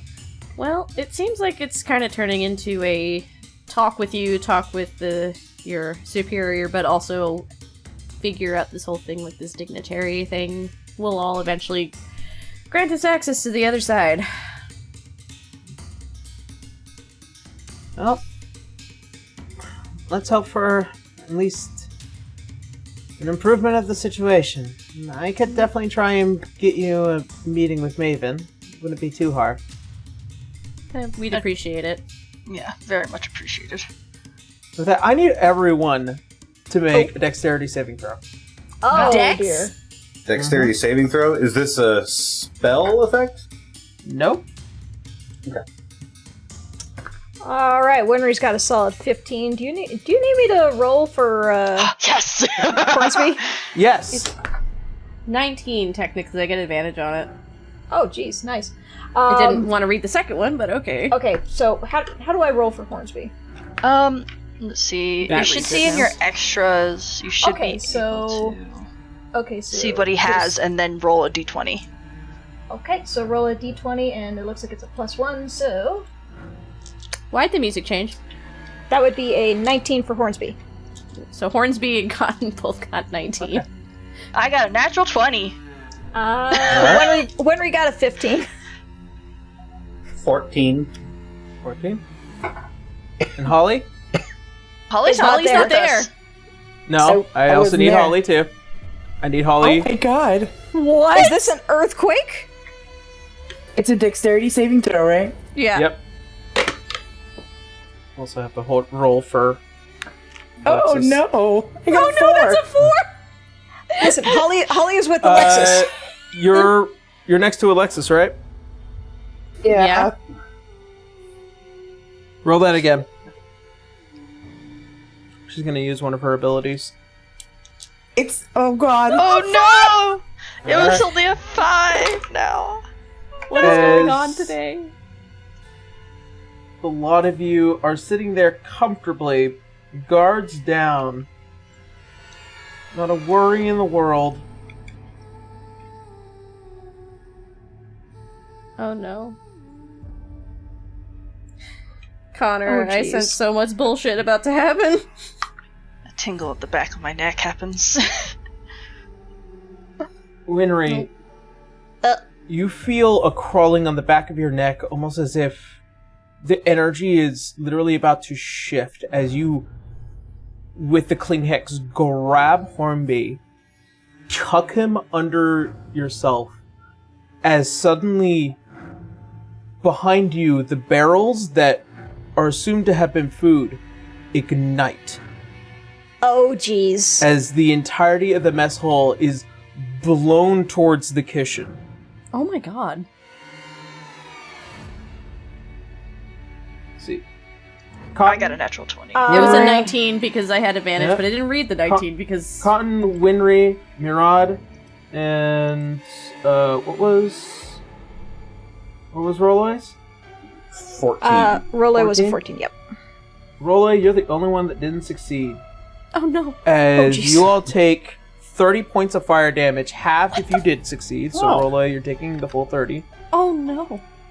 As you all get blown towards the kitchen. Holly, standing there with Alexis. I'll get to you in a second. Okay. And Mirad, you're taking another half because fire tenacity. Fire turn. Yeah. I was about to ask if I could use my natural 20 to jump in front of Rolloy and take that 30 damage, and him take half. Unfortunately, that's not how the game works. Damn it! No! I was hoping to do real cool. Get down, No. Mr. President! Oh well. As you're standing there next to Alexis, suddenly Wait, hold on a second, hold on. Real quick. Since I did feel that chill, am I able to use a reaction? that is your reaction to saving Hornby. Oh. You're 'Cause saving he only Hornby. has That's all one you. hit point. Sorry, Rolloy. As you see, as you kind of just like are standing close with your friend, a massive explosion under both of you as what is this balcony collapses as both of you fall, and you're also taking 30 points of fire damage halved. She succeeded, you do not, so you're taking that full 30. As you both fall off the balcony and you hit the hard stone, as there is panic and dismay as people are running in either which direction. As you are laying there with your senses lost, you see as Alexis is grabbing you and then picking you up and then tossing you over the shoulder before moving out towards the mess hall. As the lot of you are sitting there within the mess hall trying to regain your senses, you notice that there are a number of large armored individuals entering within the mess hall. Oh no. You notice what looks like to be picked up by Cotton. 2 large Arc-Knights and a heavily cloaked individual standing there and pointing them in which directions as they go to assault what looks like to be a couple of officials. But before that, lost in it all and trying to regain your senses, this is an assault on the fort. Oh, How dear. they got in here is mysterious, but you'll have to find out. when we come back. Oh my god! From our No!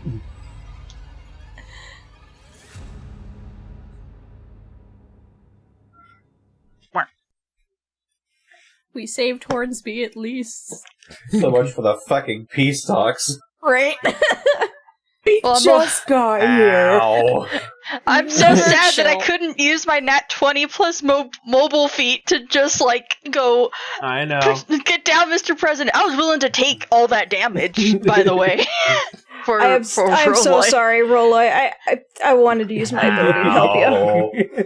I'm sorry. I keep getting knocked out and carried around places. 2 hit points. Yeah, that's what I mean. That's why I'm like, hey, I'm willing to take all of that damage just for with that nat 20 Holly has to prevent 8. Listen, yeah. This is not how I die, but I'm in fucking pain. We will find out more In December. when we come back. Because I'm going on break and I want to enjoy myself this is the only time I get to mess with my players because I'm going to Blue's house to play D&D to mess with my players. There, in the fucking Feywild, you piece of shit. Yay. Oh, that's gonna be both fun and hilarious. Everything and exploded also, here, and then in the other one, we got fucking isekai'd into the Feywild by the fucking Sincerely Queen to get Well, we fucked didn't up get there. isekai'd, we just got teleported there. We're still What do you ourselves. think that meant? I thought isekai means you get turned into something else. No, That means you isekai. get sent Trapped to in another world We is the got term for isekai. isekai. Oh, okay. Yeah. So, yeah. Caps lock, bold, underline, isekai. Okay. Anyways, that being said, we're gonna do some relatively quick announcements because I know we had to go over time a bit today, and I do apologize. But We had all the technical issues today. all of the technical issues. But aside from that, as I said, going to be on break for a little while, mainly because of the trip I'm going on, and then by the time I get back, then we'll be back to filming.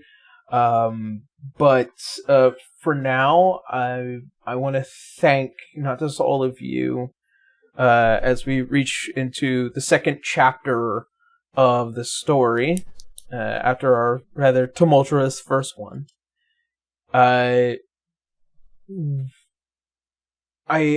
can't thank everyone enough, especially to everyone that watches the show, and I'm super excited for what was going to be coming up relatively soon. But yeah, when I get back, there'll probably be some more stuff, new content, new everything. As I'm also working on a certain script that me and my buddy have been thinking of for quite some time in the abridging sphere, so looking forward to that. That being said, I'm gonna leave it there and leave it off to Blue. Hi, Aaron. Right. Are we done making me cry now? No, never. Hi, everybody. It's Blue, or Blue Kazanate. Not much to say, because I think by now, you guys would already be here, so it's weird we're talking about future shit right now. I think, other than commissions, I'm just about done, or should be done when this comes out, with the other homebrew that you're releasing. Other than that, yeah, I'm just gonna be busy having friends about, and gonna see Kayla in a few days, and you guys are gonna be here, and have our my 2-year anniversary happening. Everything's just happening at once right now. So not much else. I might stream, may not stream, who knows. If you want to follow that, just go onto my Twitch channel. It's the same name there as well. Not much else on my plate otherwise. I'm gonna toss it over to you, Ray. Howdy, I am Ray, also known as Key Inc. on several different platforms. You can also find me as Calligraphy Inc. if you're just looking for the art side of what I do. The commission forms are open. They will be staying open. They just will not be responded to until I get back from my own vacation. I am taking 2 weeks off of a vacation, so I will be just AFK. And to those who do not know me and only know me through here, you should know that I am very much a workaholic, so me taking 2 weeks off is very, very, very rare. Incredibly rare. You all would of my not friends imagine. are yelling at me. So yeah, if you do want to get a commission done, feel free to send in a form. Just understand that it will take a while for me to get back to you. And keep an eye on my socials for any updates on when I will be replying to commissions. But yeah, other than that, I will pass it on. Hi, I'm B. I'm Holly, and I'm also Pastel Werewolf on Twitter and Blue Sky. And as per usual, I'm not doing nothing except for cleaning my house and getting ready for Blue to get here. Yeah. So I can give her big hugs. All the hugs. And I disagree. Being baller. There is something what? behind the scenes, though. Oh. What? Because Nani? you invited it, babe, but we'll talk about that later. What? Huh? Mysterious. I'm terrified. I guess I'm gonna be working on something soon. I don't know. Connor? Shrugs. Hi. I'm Distortion Devil. People just call me Connor. And you can find me on Twitch, YouTube.com, also Tumblr, and Blue Sky at Distortion Devil. I stream Tuesdays, Fridays, Saturdays, and Sundays.